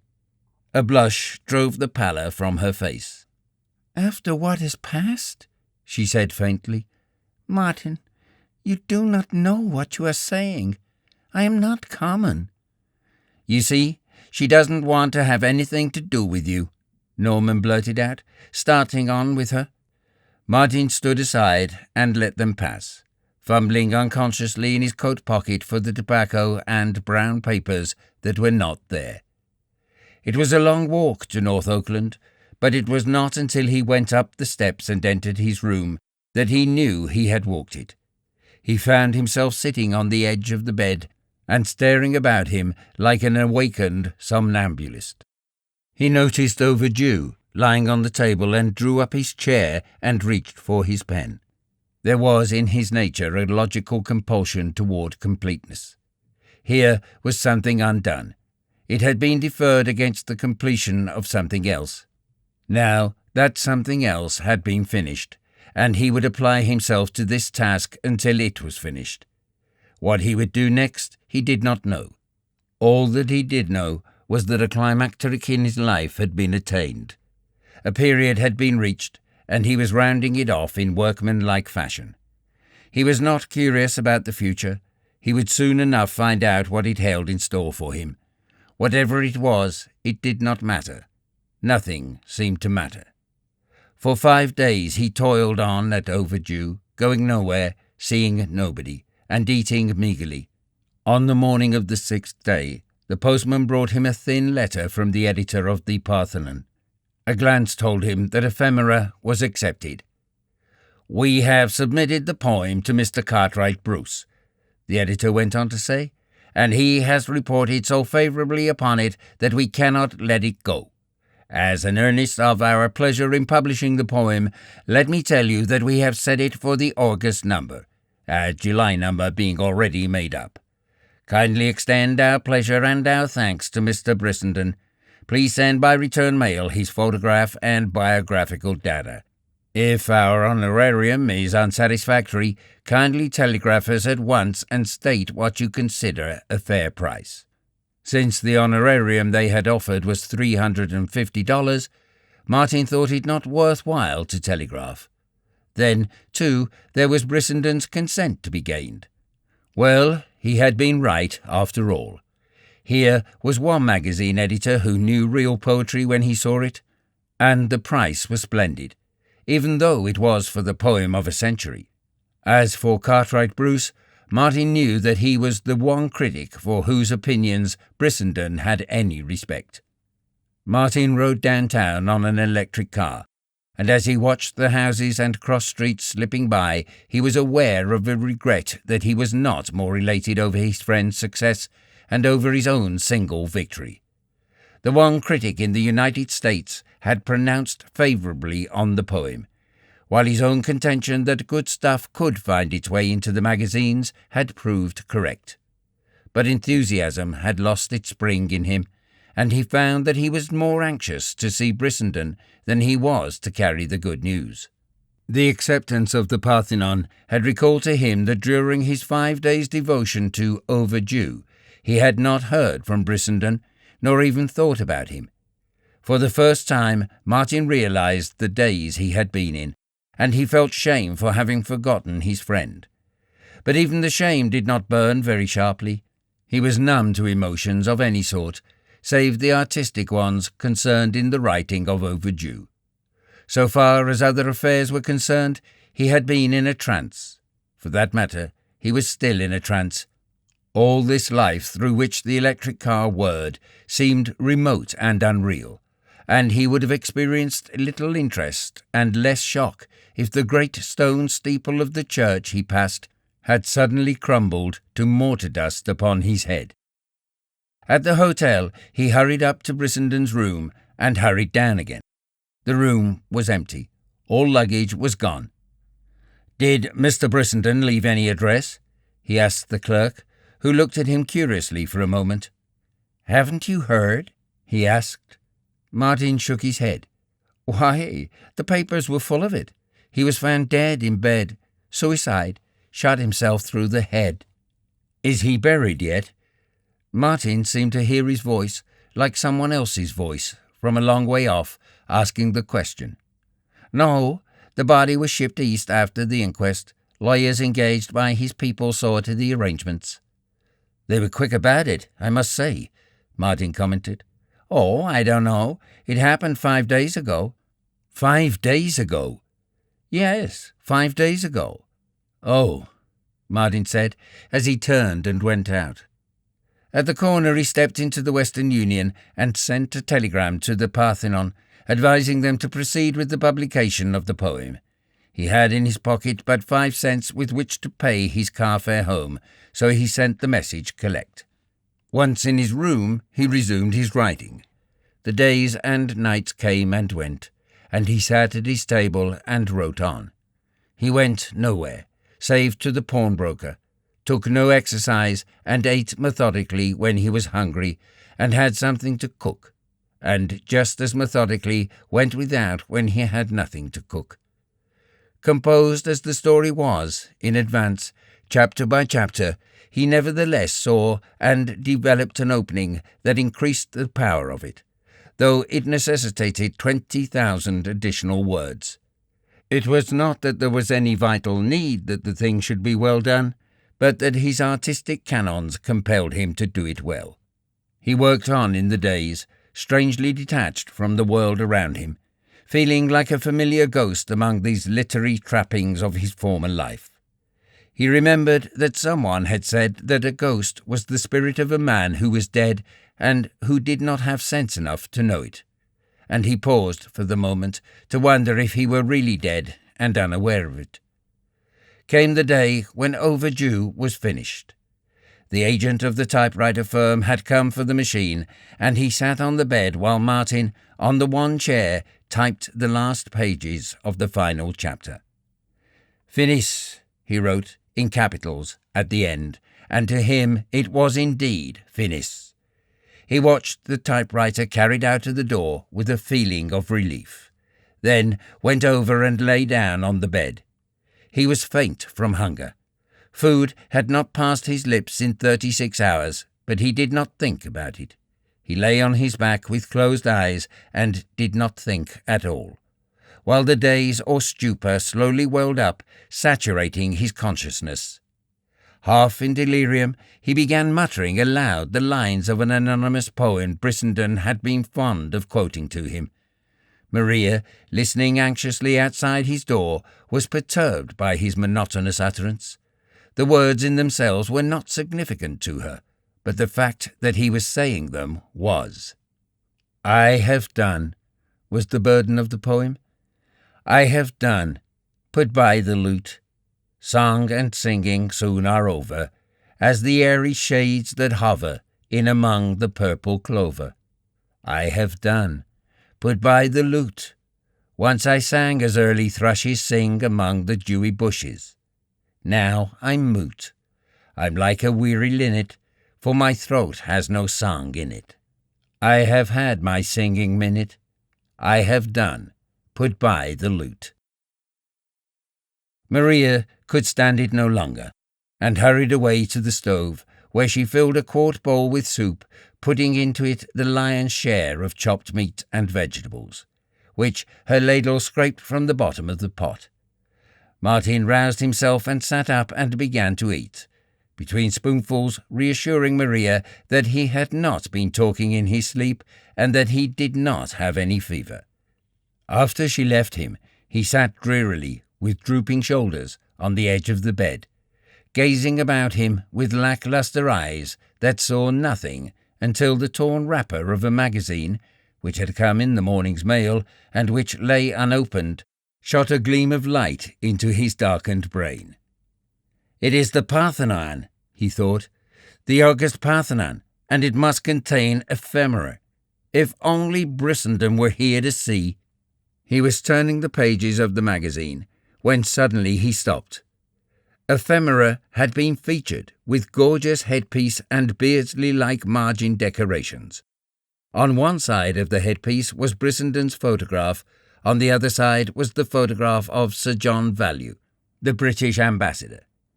A preliminary editorial note quoted Sir John Value as saying that there were no poets in America, and the publication of ephemera was the Parthenon's.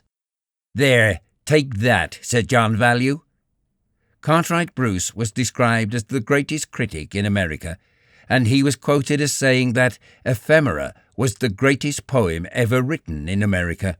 And finally, the editor's foreword ended with, "We have not yet made up our minds entirely as to the merits of ephemera. Perhaps we shall never be able to do so. But we have read it often, wondering at the words and their arrangement, wondering where Mr. Brissenden got them and how he could fasten them together. Then followed the poem. "Pretty good thing you died, Briss, old man," Martin murmured, letting the magazine slip between his knees to the floor. The cheapness and vulgarity of it was nauseating, and Martin noted apathetically that he was not nauseated very much. He wished he could get angry, but did not have energy enough to try. He was too numb. His blood was too congealed to accelerate to the swift tidal flow of indignation. After all, what did it matter? It was on a par with all the rest that Brissenden had condemned in bourgeois society. Poor Briss, Martin communed. He would never have forgiven me. Rousing himself with an effort, he possessed himself of a box which had once contained typewriter paper. Going through its contents, he drew forth 11 poems which his friend had written. These he tore lengthwise and crosswise and dropped into the wastebasket. He did it languidly and, when he had finished, sat on the edge of the bed, staring blankly before him. How long he sat there he did not know, until, suddenly, across his sightless vision, he saw form a long horizontal line of white. It was curious, but as he watched it grow in definiteness, he saw that it was a coral reef smoking in the white Pacific surges. Next, in the line of breakers, he made out a small canoe, an outrigger canoe. In the stern, he saw a young bronzed god in scarlet hip-cloth dipping a flashing paddle. He recognized him. He was Moti, the youngest son of Tati, the chief, and this was Tahiti, and beyond that smoking reef lay the sweet land of Papara, and the chief's grass house by the river's mouth. It was the end of the day, and Moti was coming home from the fishing. He was waiting for the rush of a big breaker whereon to jump the reef. Then he saw himself, sitting forward in the canoe as he had often sat in the past, dipping a paddle that waited Moti's word to dig in like mad when the turquoise wall of the great breaker rose behind them. Next, he was no longer an onlooker, but was himself in the canoe. Moti was crying out. They were both thrusting hard with their paddles, racing on the steep face of the flying turquoise. Under the bow, the water was hissing as from a steam jet. The air was filled with driven spray. There was a rush and rumble and long echoing roar, and the canoe floated on the placid water of the lagoon. Moti laughed and shook the salt water from his eyes, and together they paddled into the pounded coral beach, where Tati's grass walls through the coconut palms showed golden in the setting sun. The picture faded, and before his eyes stretched the disorder of his squalid room. He strove in vain to see Tahiti again. He knew there was singing among the trees, and that the maidens were dancing in the moonlight, but he could not see them. He could see only the littered writing table, the empty space where the typewriter had stood, and the unwashed window pane. He closed his eyes with a groan and slept.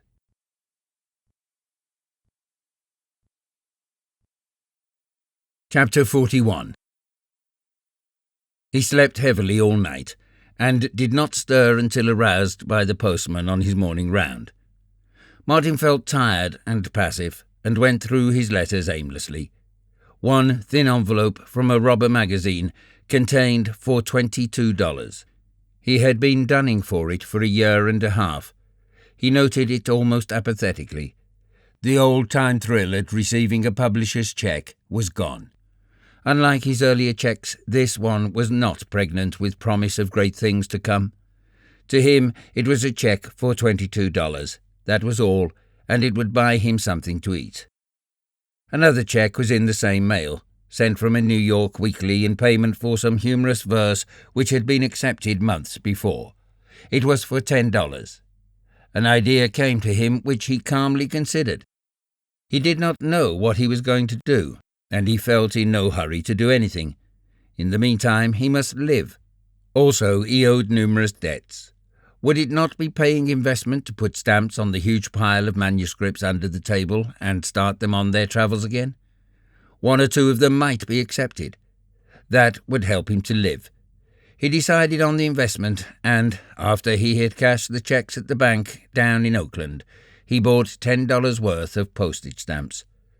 The thought of going home to cook breakfast in his stuffy little room was repulsive to him. For the first time, he refused to consider his debts.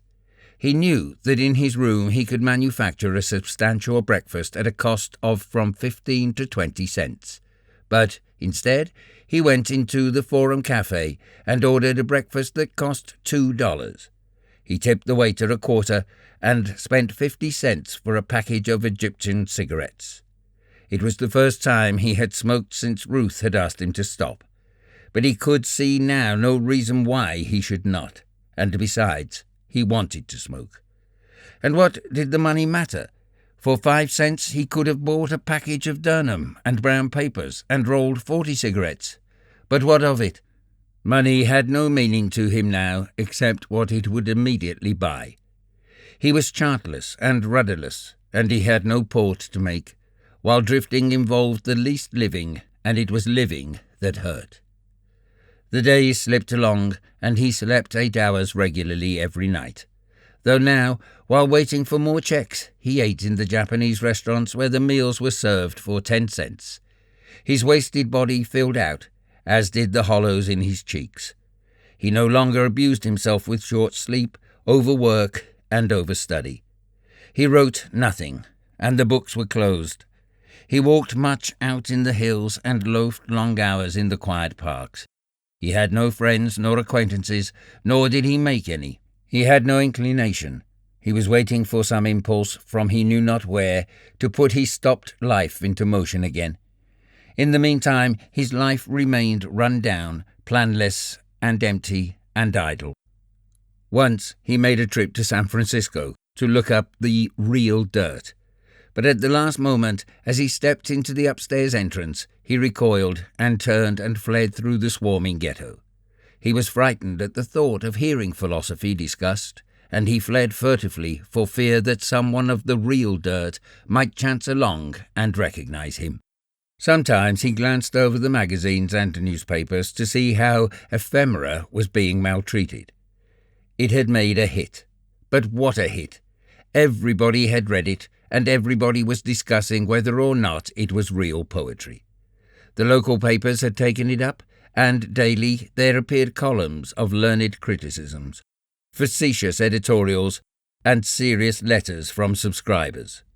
Helen Della Del Mar, proclaimed with a flourish of trumpets and rolling of tom-toms to be the greatest woman poet in the United States, denied Brissenden a seat beside her on Pegasus and wrote voluminous letters to the public proving that he was no poet. The Parthenon came out in its next number, patting itself on the back for the stir it had made, sneering at Sir John Value and exploiting Brissenden's death with ruthless commercialism. A newspaper with a sworn circulation of 500,000 published an original and spontaneous poem by Helen Della Del Mar in which she jibed and sneered at Brissenden. Also, she was guilty of a second poem in which she parodied him. Martin had many times to be glad that Brissenden was dead. He had hated the crowd so, and here all that was finest and most sacred of him had been thrown to the crowd. Daily the vivisection of beauty went on. Every nincompoop in the land rushed into free print, floating their wizened little egos into the public eye on the surge of Brissenden's greatness. Quoth one paper, "We have received a letter from a gentleman who wrote a poem just like it, only better, some time ago." Another paper, in deadly seriousness, reproving Helen Della Del Mar for her parody, said, "But unquestionably, Miss Del Mar wrote it in a moment of badinage, and not quite with the respect that one great poet should show to another, and perhaps to the greatest. However, whether Miss Del Mar be jealous or not of the man who invented ephemera, it is certain that she, like thousands of others, is fascinated by his work, and that the day may come when she will try to write lines like his." Ministers began to preach sermons against ephemera, and one, who too stoutly stood for much of its content, was expelled for heresy. The great poem contributed to the gaiety of the world. The comic verse writers and the cartoonists took hold of it with screaming laughter, and in the personal columns of society weeklies, jokes were perpetrated on it to the effect that Charlie Frensham told Archie Jennings in confidence that 5 lines of ephemera would drive a man to beat a cripple, and that 10 lines would send him to the bottom of the river. Martin did not laugh, nor did he grit his teeth in anger. The effect produced upon him was one of great sadness. In the crash of his whole world, with love on the pinnacle, the crash of magazinedom and the dear public was a small crash indeed.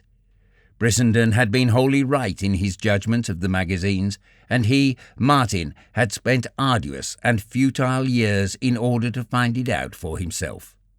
The magazines were all Brissenden had said they were, and more. Well, he was done, he solaced himself. He had hitched his wagon to a star and been landed in a pestiferous marsh. The visions of Tahiti, clean, sweet Tahiti, were coming to him more frequently, and there were the low Pauamutos and the high Marquesas. He saw himself often now on board trading schooners or frail little cutters, slipping out at dawn through the reef at Papaiti and beginning the long beat through the pearl atolls to Nukuhiva and the bay of Taiohae, where Tamari, he knew, would kill a pig in honour of his coming, and where Tamari's flower-garland daughters would seize his hands and with song and laughter garland him with flowers. The South Seas were calling, and he knew that sooner or later he would answer the call. In the meantime, he drifted, resting and recuperating after the long traverse he had made through the realm of knowledge. When the Parthenon cheque of $350 was forwarded to him, he turned it over to the local lawyer who had attended to Brissenden's affairs for his family. Martin took a receipt for the cheque and at the same time gave a note for the $100 Brissenden had let him have. The time was not long when Martin ceased patronizing the Japanese restaurants. At the very moment when he had abandoned the fight, the tide turned. But it had turned too late. Without a thrill, he opened a thick envelope from the Millennium, scanned the face of a cheque that represented $300, and noted that it was the payment on acceptance for adventure. Every debt he owed in the world, including the pawnshop, with its usurious interest, amounted to less than $100. And when he had paid everything and lifted the $100 note with Brissenden's lawyer, he still had over $100 in pocket. He ordered a suit of clothes from the tailor and ate his meals in the best cafes in town. He still slept in his little room at Maria's, but the sight of his new clothes caused the neighbourhood children to cease from calling him hobo and tramp from the roofs of woodsheds and over back fences. Wiki Wiki, his Hawaiian short story, was bought by Warren's Monthly for $250.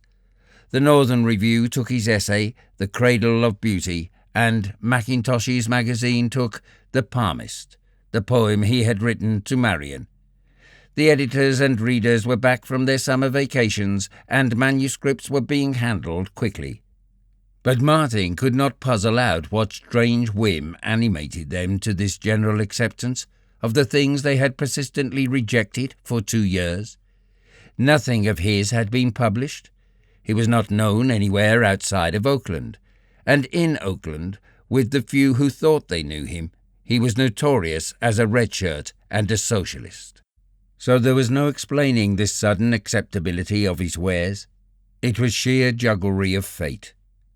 After it had been refused by a number of magazines, he had taken Brissenden's rejected advice and started The Shame of the Sun on the round of publishers. After several refusals, Singletree, Darnley & Co. accepted it, promising fall publication. When Martin asked for an advance on royalties, they wrote that such was not their custom, that books of that nature rarely paid for themselves, and that they doubted if his book would sell 1,000 copies. Martin figured what the book would earn him on such a sale. Retailed at $1 on a royalty of 15%, it would bring him $150. He decided that if he had to do it over again, he would confine himself to fiction. Adventure, 1/4 as long, had brought him twice as much from the millennium. The newspaper paragraph he had read so long ago had been true after all. The first-class magazines did pay on acceptance, and they paid well. Not 2 cents a word, but 4 cents a word had the millennium paid him, and furthermore they bought good stuff too. For were they not buying his? This last thought he accompanied with a grin. He wrote to Singletree, Darnley & Co., offering to sell out his rights in The Shame of the Sun for $100, but they did not care to take the risk. In the meantime, he was not in need of money, for several of his later stories had been accepted and paid for. He actually opened a bank account where, without a debt in the world, he had several $100s to his credit. Overdue, after having been declined by a number of magazines, came to rest at the Meredith Lowell Company. Martin remembered the $5 Gertrude had given him, and he resolved to return it to her 100 times over. So he wrote for an advance on royalties of $500. To his surprise, a check for that amount, accompanied by a contract, came by return mail. He cashed the check into $5 gold pieces and telephoned Gertrude that he wanted to see her. She arrived at the house, panting and short of breath from the haste she had made. Apprehensive of trouble, she had stuffed the few dollars she possessed into her hand satchel, and so sure was she that disaster had overtaken her brother that she stumbled forward, sobbing into his arms, at the same time thrusting the satchel mutely at him. "I'd have come myself," he said, "but I didn't want a row with Mr. Higginbotham, and that is what would have surely happened." "He'll be all right after a time," she assured him, while she wondered what the trouble was that Martin was in. "But you'd best get a job first and steady down. Bernard does like to see a man at honest work. That stuff in the newspapers broke 'em all up. I never saw 'em so mad before." "I'm not going to get a job," Martin said with a smile, "and you can tell him so from me. I don't need a job, and there's the proof of it." He emptied the 100 gold pieces into her lap in a glinting, tinkling stream. "You remember that $5 you gave me the time I didn't have car fare? Well, there it is, with 99 brothers of different ages, but all of the same size." If Gertrude had been frightened when she arrived, she was now in a panic of fear. Her fear was such that it was certitude. She was not suspicious, she was convinced.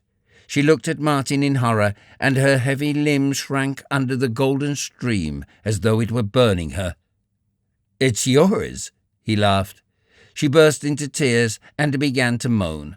"My poor boy, my poor boy." He was puzzled for a moment.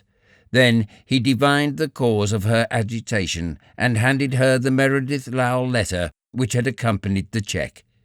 She stumbled through it, pausing now and again to wipe her eyes, and when she had finished said, "And does this mean you have come by the money honestly?"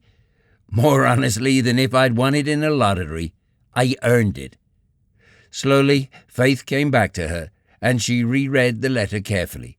It took him a long time to explain to her the nature of the transaction which had put the money into his possession, and longer still to get her to understand that the money was really hers and that he did not need it.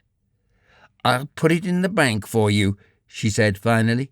"You'll do nothing of the sort. It's yours, to do with as you please, and if you won't take it, I'll give it to Maria. She'll know what to do with it. I'd suggest, though, that you hire a servant and take a good long rest." "I'm going to tell Bernard all about it," she announced when she was leaving. Martin winced, then grinned. "Yes, do," he said, "and then, maybe, he'll invite me to dinner again." "Yes, he will. I'm sure he will," she exclaimed fervently, as she drew him to her and kissed and hugged him.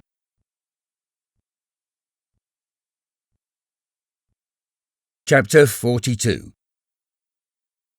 One day, Martin became aware that he was lonely. He was healthy and strong, and had nothing to do. The cessation from writing and studying, The death of Brissenden and the estrangement from Ruth had made a big hole in his life, and his life refused to be pinned down to good living in cafes and the smoking of Egyptian cigarettes. It was true the South Seas were calling to him, but he had a feeling that the game was not yet played out in the United States. The 2 books were soon to be published, and he had more books that might find publication. Money could be made out of them, and he would wait and take a sackful of it into the South Seas. He knew a valley and a bay in the Marquesas that he could buy for $1,000 Chile. The valley ran from the Horseshoe, landlocked bay, to the tops of the dizzy, cloud-capped peaks and contained perhaps 10,000 acres. It was filled with tropical fruits, wild chickens and wild pigs, with an occasional herd of wild cattle, while high up among the peaks were herds of wild goats harried by packs of wild dogs. The whole place was wild.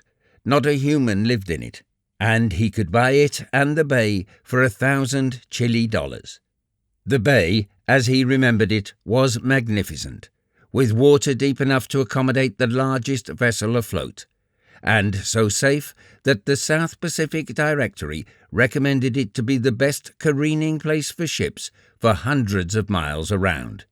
He would buy a schooner, one of those yacht-like coppered crafts that sailed like witches, and go trading copra and pearling among the islands. He would make the valley and the bay his headquarters. He would build a patriarchal grass house like Tati's, and have it and the valley and the schooner filled with dark-skinned servitors. He would entertain there the factor of Tayuhai, captains of wandering traders, and all the best of the South Pacific riffraff. He would keep open house and entertain like a prince, and he would forget the books he had opened and the world that had proved an illusion. To do all this, he must wait in California to fill the sack with money. Already it was beginning to flow in. If one of the books made a strike, it might enable him to sell the whole heap of manuscripts. Also, he could collect the stories and the poems into books, and make sure of the valley and the bay and the schooner. He would never write again. Upon that he was resolved. But in the meantime, awaiting the publication of the books, he must do something more than live dazed and stupid in the sort of uncaring trance into which he had fallen. He noted, one Sunday morning, that the bricklayers' picnic took place that day at Shellmound Park, and to Shellmound Park he went. He had been to the working-class picnics too often in his earlier life not to know what they were like, and as he entered the park he experienced a recrudescence of all the old sensations. After all, they were his kind, these working people. He had been born among them, he had lived among them, and though he had strayed for a time, it was well to come back among them.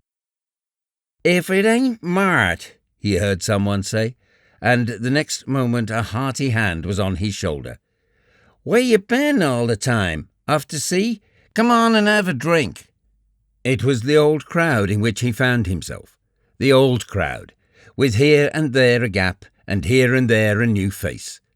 The fellows were not bricklayers, but, as in the old days, they attended all Sunday picnics for the dancing and the fighting and the fun. Martin drank with them and began to feel really human once more. He was a fool to have ever left them, he thought, and he was very certain that his sum of happiness would have been greater had he remained with them and let alone the books and the people who sat in the high places.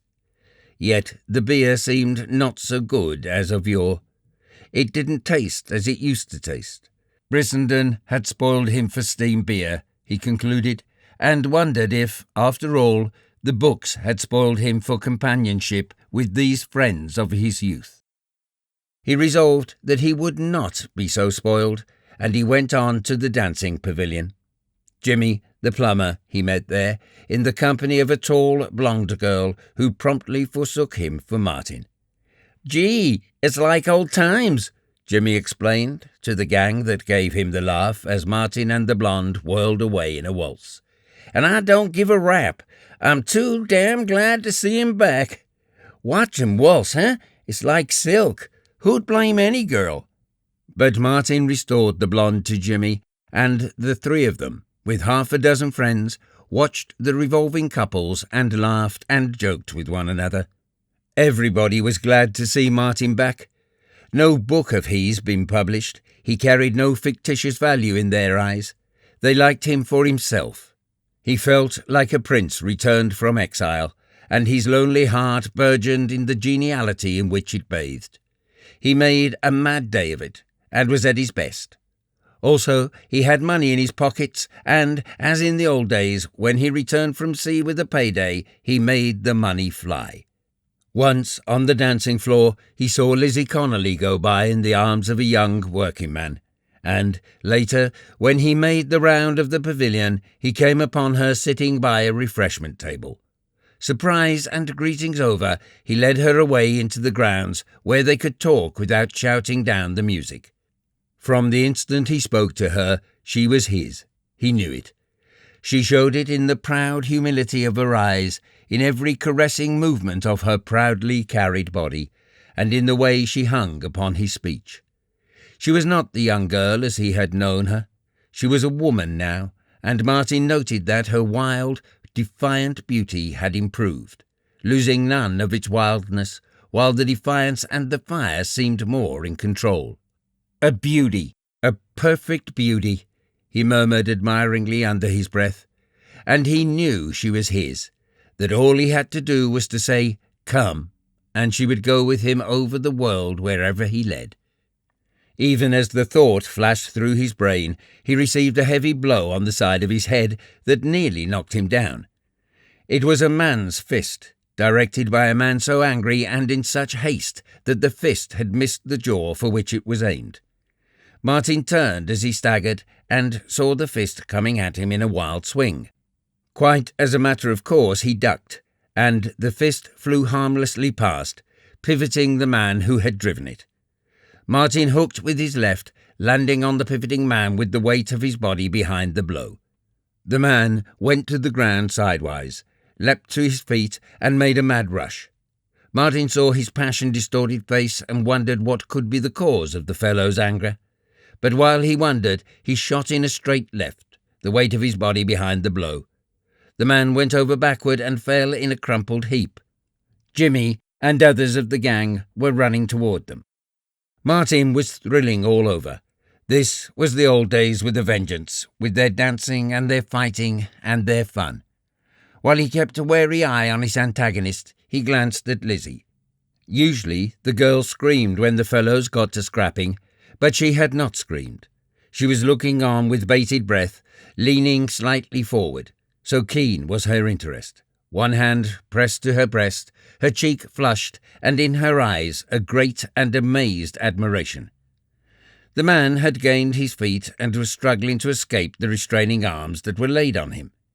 "She was waiting for me to come back," he was proclaiming to all and sundry. "She was waiting for me to come back, and then that fresh guy comes butting in. Let go of me, I tell you. I'm going to fix him."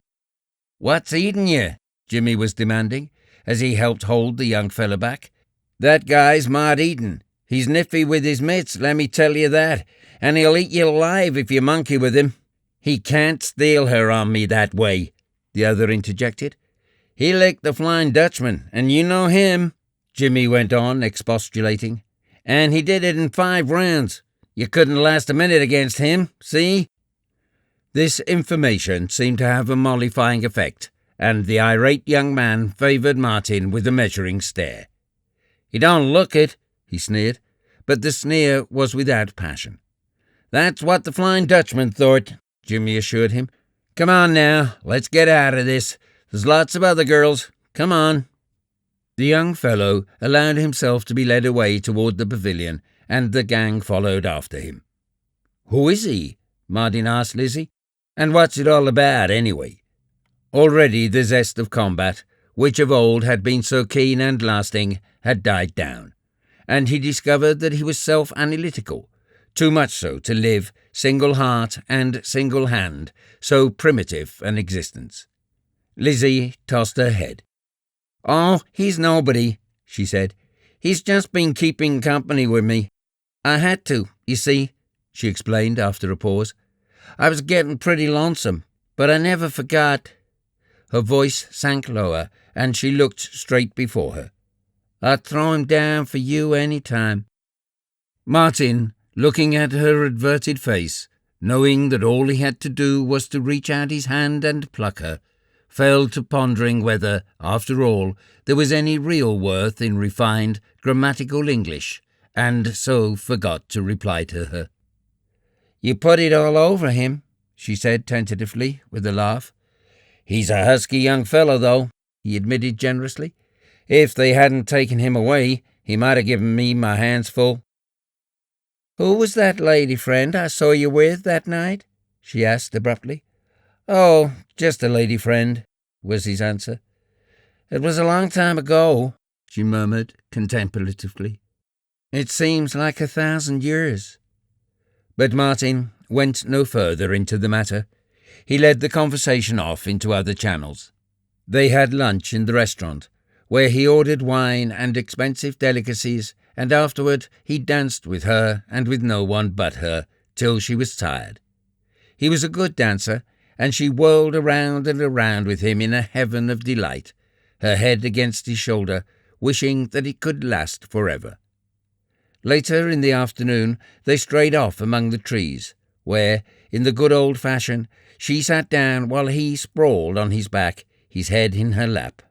He lay and dozed while she fondled his hair, looked down on his closed eyes, and loved him without reserve. Looking up suddenly, he read the tender advertisement in her face. Her eyes fluttered down, then they opened and looked into his with soft defiance.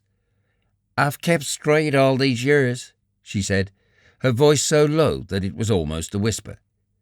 In his heart, Martin knew that it was the miraculous truth, and at his heart pleaded a great temptation. It was in his power to make her happy. Denied happiness himself, why should he deny happiness to her? He could marry her and take her down with him to dwell in the grass-walled castle in the Marquise. The desire to do so was strong, but stronger still was the imperative command of his nature not to do it. In spite of himself, he was still faithful to love. The old days of license and easy living were gone. He could not bring them back, nor could he go back to them. He was changed. How changed, he had not realized until now. "I am not a marrying man, Lizzie," he said lightly. The hand caressing his hair paused perceptibly, then went on with the same gentle stroke. He noticed her face harden, but it was with the hardness of resolution, for still the soft colour was in her cheeks, and she was all glowing and melting. "I did not mean that," she began, then faltered. "Or anyway, I don't care." "I don't care," she repeated. "I'm proud to be your friend. I'll do anything for you. I'm made that way, I guess." Martin sat up. He took her hand in his. He did it deliberately, with warmth, but without passion, and such warmth chilled her. "Don't let's talk about it," she said. "You are a great and noble woman," he said, "and it is I who should be proud to know you. And I am. You are a ray of light to me in a very dark world, and I've got to be straight with you, just as straight as you have been." "I don't care whether you're straight with me or not. You could do anything with me. You could throw me in the dirt and walk on me, and you're the only man in the world that can," she added, with a defiant flash. "I ain't taken care of myself ever since I was a kid for nothing." "And it's just because of that I'm not going to," he said gently. "You are so big and generous that you challenge me to equal generousness. I'm not marrying, and I'm not, well, loving without marrying, though I've done my share of that in the past. I'm sorry I came here today and met you, but it can't be helped now, and I never expected it would turn out this way. But look here, Lizzie, I can't begin to tell you how much I like you. I do more than like you. I admire and respect you. You are magnificent, and you are magnificently good. But what's the use of words? Yet there's something I'd like to do. You've had a hard life. Let me make it easy for you." A joyous light welled into her eyes, then faded out again. "I'm pretty sure of getting hold of some money soon. Lots of it." In that moment he abandoned the idea of the valley and the bay, the grass-walled castle and the trim white schooner. After all, what did it matter? He could go away, as he had done so often, before the mast on any ship bound him anywhere.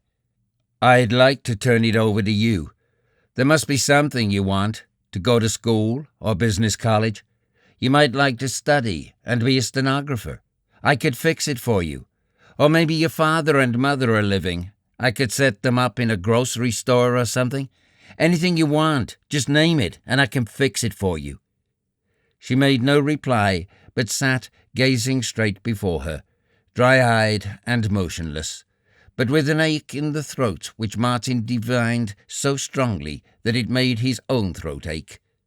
He regretted that he had spoken. It seemed so tawdry, what he had offered her. Mere money, compared with what she offered him. He offered her an extraneous thing with which he could part without a pang, while she offered him herself, along with disgrace and shame and sin and all her hopes of heaven. "Don't let's talk about it," she said with a catch in her voice that she changed to a cough. She stood up. "Come on, let's go home. I'm all tired out." The day was done, and the merrymakers had nearly all departed. But as Martin and Lizzie emerged from the trees, they found the gang waiting for them. Martin knew immediately the meaning of it. Trouble was brewing. The gang was his bodyguard. They passed out through the gates of the park with, straggling in the rear, a second gang, the friends that Lizzie's young man had collected to avenge the loss of his lady. Several constables and special police officers anticipating trouble trailed along to prevent it, and herded the two gangs separately aboard the train for San Francisco. Martin told Jimmy that he would get off at 16th Street Station and catch the electric car into Oakland. Lizzie was very quiet and without interest in what was impending. The train pulled into 16th Street Station, and the waiting electric car could be seen, the conductor of which was impatiently clanging the gong. "There she is," Jimmy counselled. "Make a run for it, and we'll hold 'em back. Now you go. Hit her up." The hostile gang was temporarily disconcerted by the manoeuvre. Then it dashed from the train in pursuit. The staid and sober Oakland folk who sat upon the car scarcely noted the young fellow and the girl who ran for it and found a seat in front on the outside. They did not connect the couple with Jimmy, who sprang on the steps, crying to the motorman, "Slam on the juice, old man, and beat it out of here."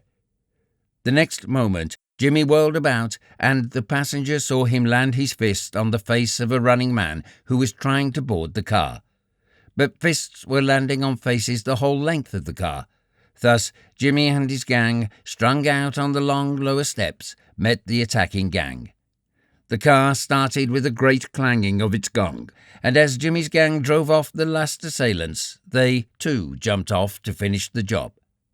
The car dashed on, leaving the flurry of combat far behind, and its dumbfounded passengers never dreamed that the quiet young man and the pretty working girl sitting in the corner on the outside seat had been the cause of the row. Martin had enjoyed the fight, with the recrudescence of the old fighting thrills, but they quickly died away, and he was oppressed by a great sadness. He felt very old, centuries older than those careless, carefree young companions of his other days. He had travelled far, too far to go back. Their mode of life, which had once been his, was now distasteful to him. He was disappointed in it all. He had developed into an alien. As the steam beer had tasted raw, so their companionship seemed raw to him. He was too far removed. Too many thousands of opened books yawned between them and him. He had exiled himself. He had travelled in the vast realm of intellect until he could no longer return home. On the other hand, he was human, and his gregarious need for companionship remained unsatisfied. He had found no new home. As the gang could not understand him, as his own family could not understand him, as the bourgeoisie could not understand him, so this girl beside him, whom he honoured high, could not understand him nor the honour he paid her. His sadness was not untouched with bitterness as he thought it over. "Make it up with him," he advised Lizzie at parting, as they stood in front of the working man's shack in which she lived, near 6th and Market. He referred to the young fellow whose place he had usurped that day. "I can't now," she said. "Oh, go on," he said jovially. "All you have to do is whistle and he'll come running." "I didn't mean that," she said simply, and he knew what she had meant. She leaned towards him as he was about to say good night, but she leaned not imperatively, not seductively, but wistfully and humbly. He was touched to the heart. His large tolerance rose up in him. He put his arms around her and kissed her, and knew that upon his own lips rested as true a kiss as man ever received. "My God," she sobbed, "I could die for you. I could die for you." She tore herself from him suddenly and ran up the steps. He felt a quick moisture in his eyes. "Martin Eden," he communed, "you're not a brute, and you're a damn poor Nietzscheman. You'd marry her if you could and fill her quivering heart full with happiness, but you can't. You can't. And it's a damn shame." "A poor old tramp explains his poor old ulcers," he muttered, remembering his Henley. "Life is, I think, a blunder and a shame. It is a blunder and a shame."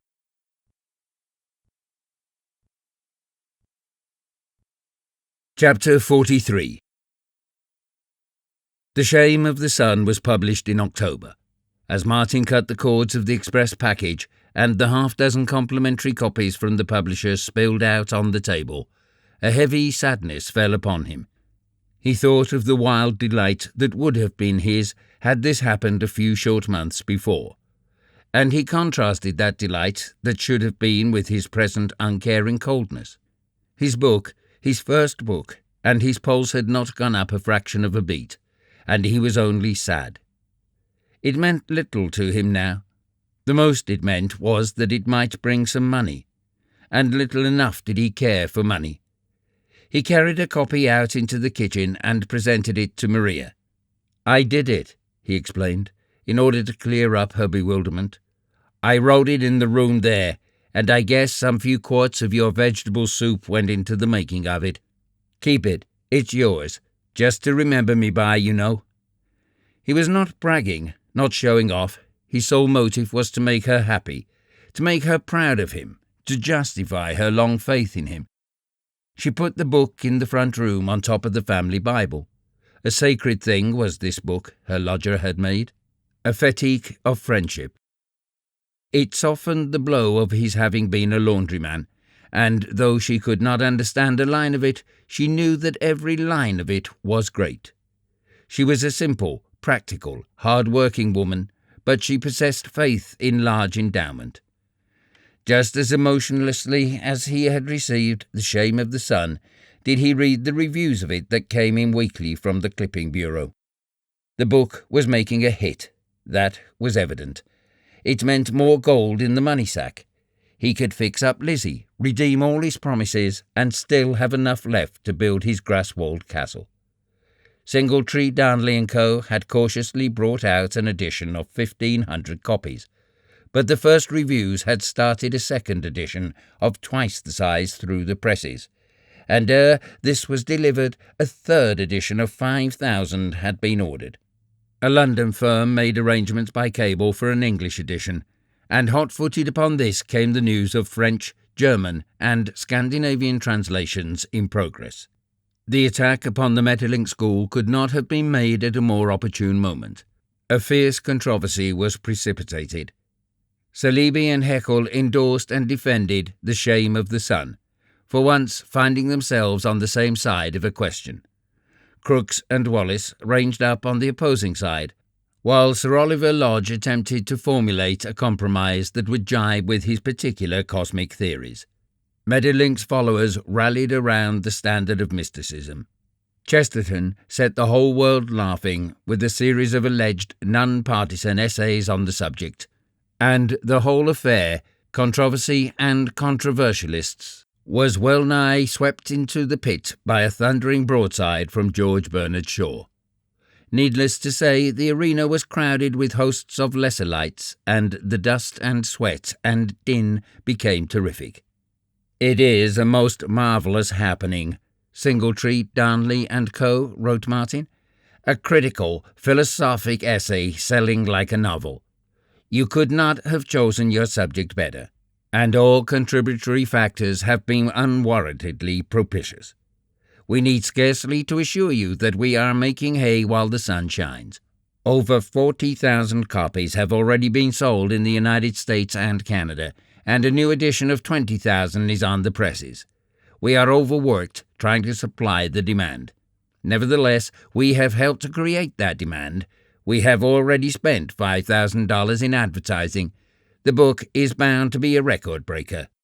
Please find herewith a contract in duplicate for your next book, which we have taken the liberty of forwarding to you. You will please note that we have increased your royalties to 20%, which is about as high as a conservative publishing house dares go. If our offer is agreeable to you, please fill in the proper blank space with the title of your book. We make no stipulations concerning its nature, any book on any subject. If you have one already written, so much the better. Now is the time to strike. The iron could not be hotter.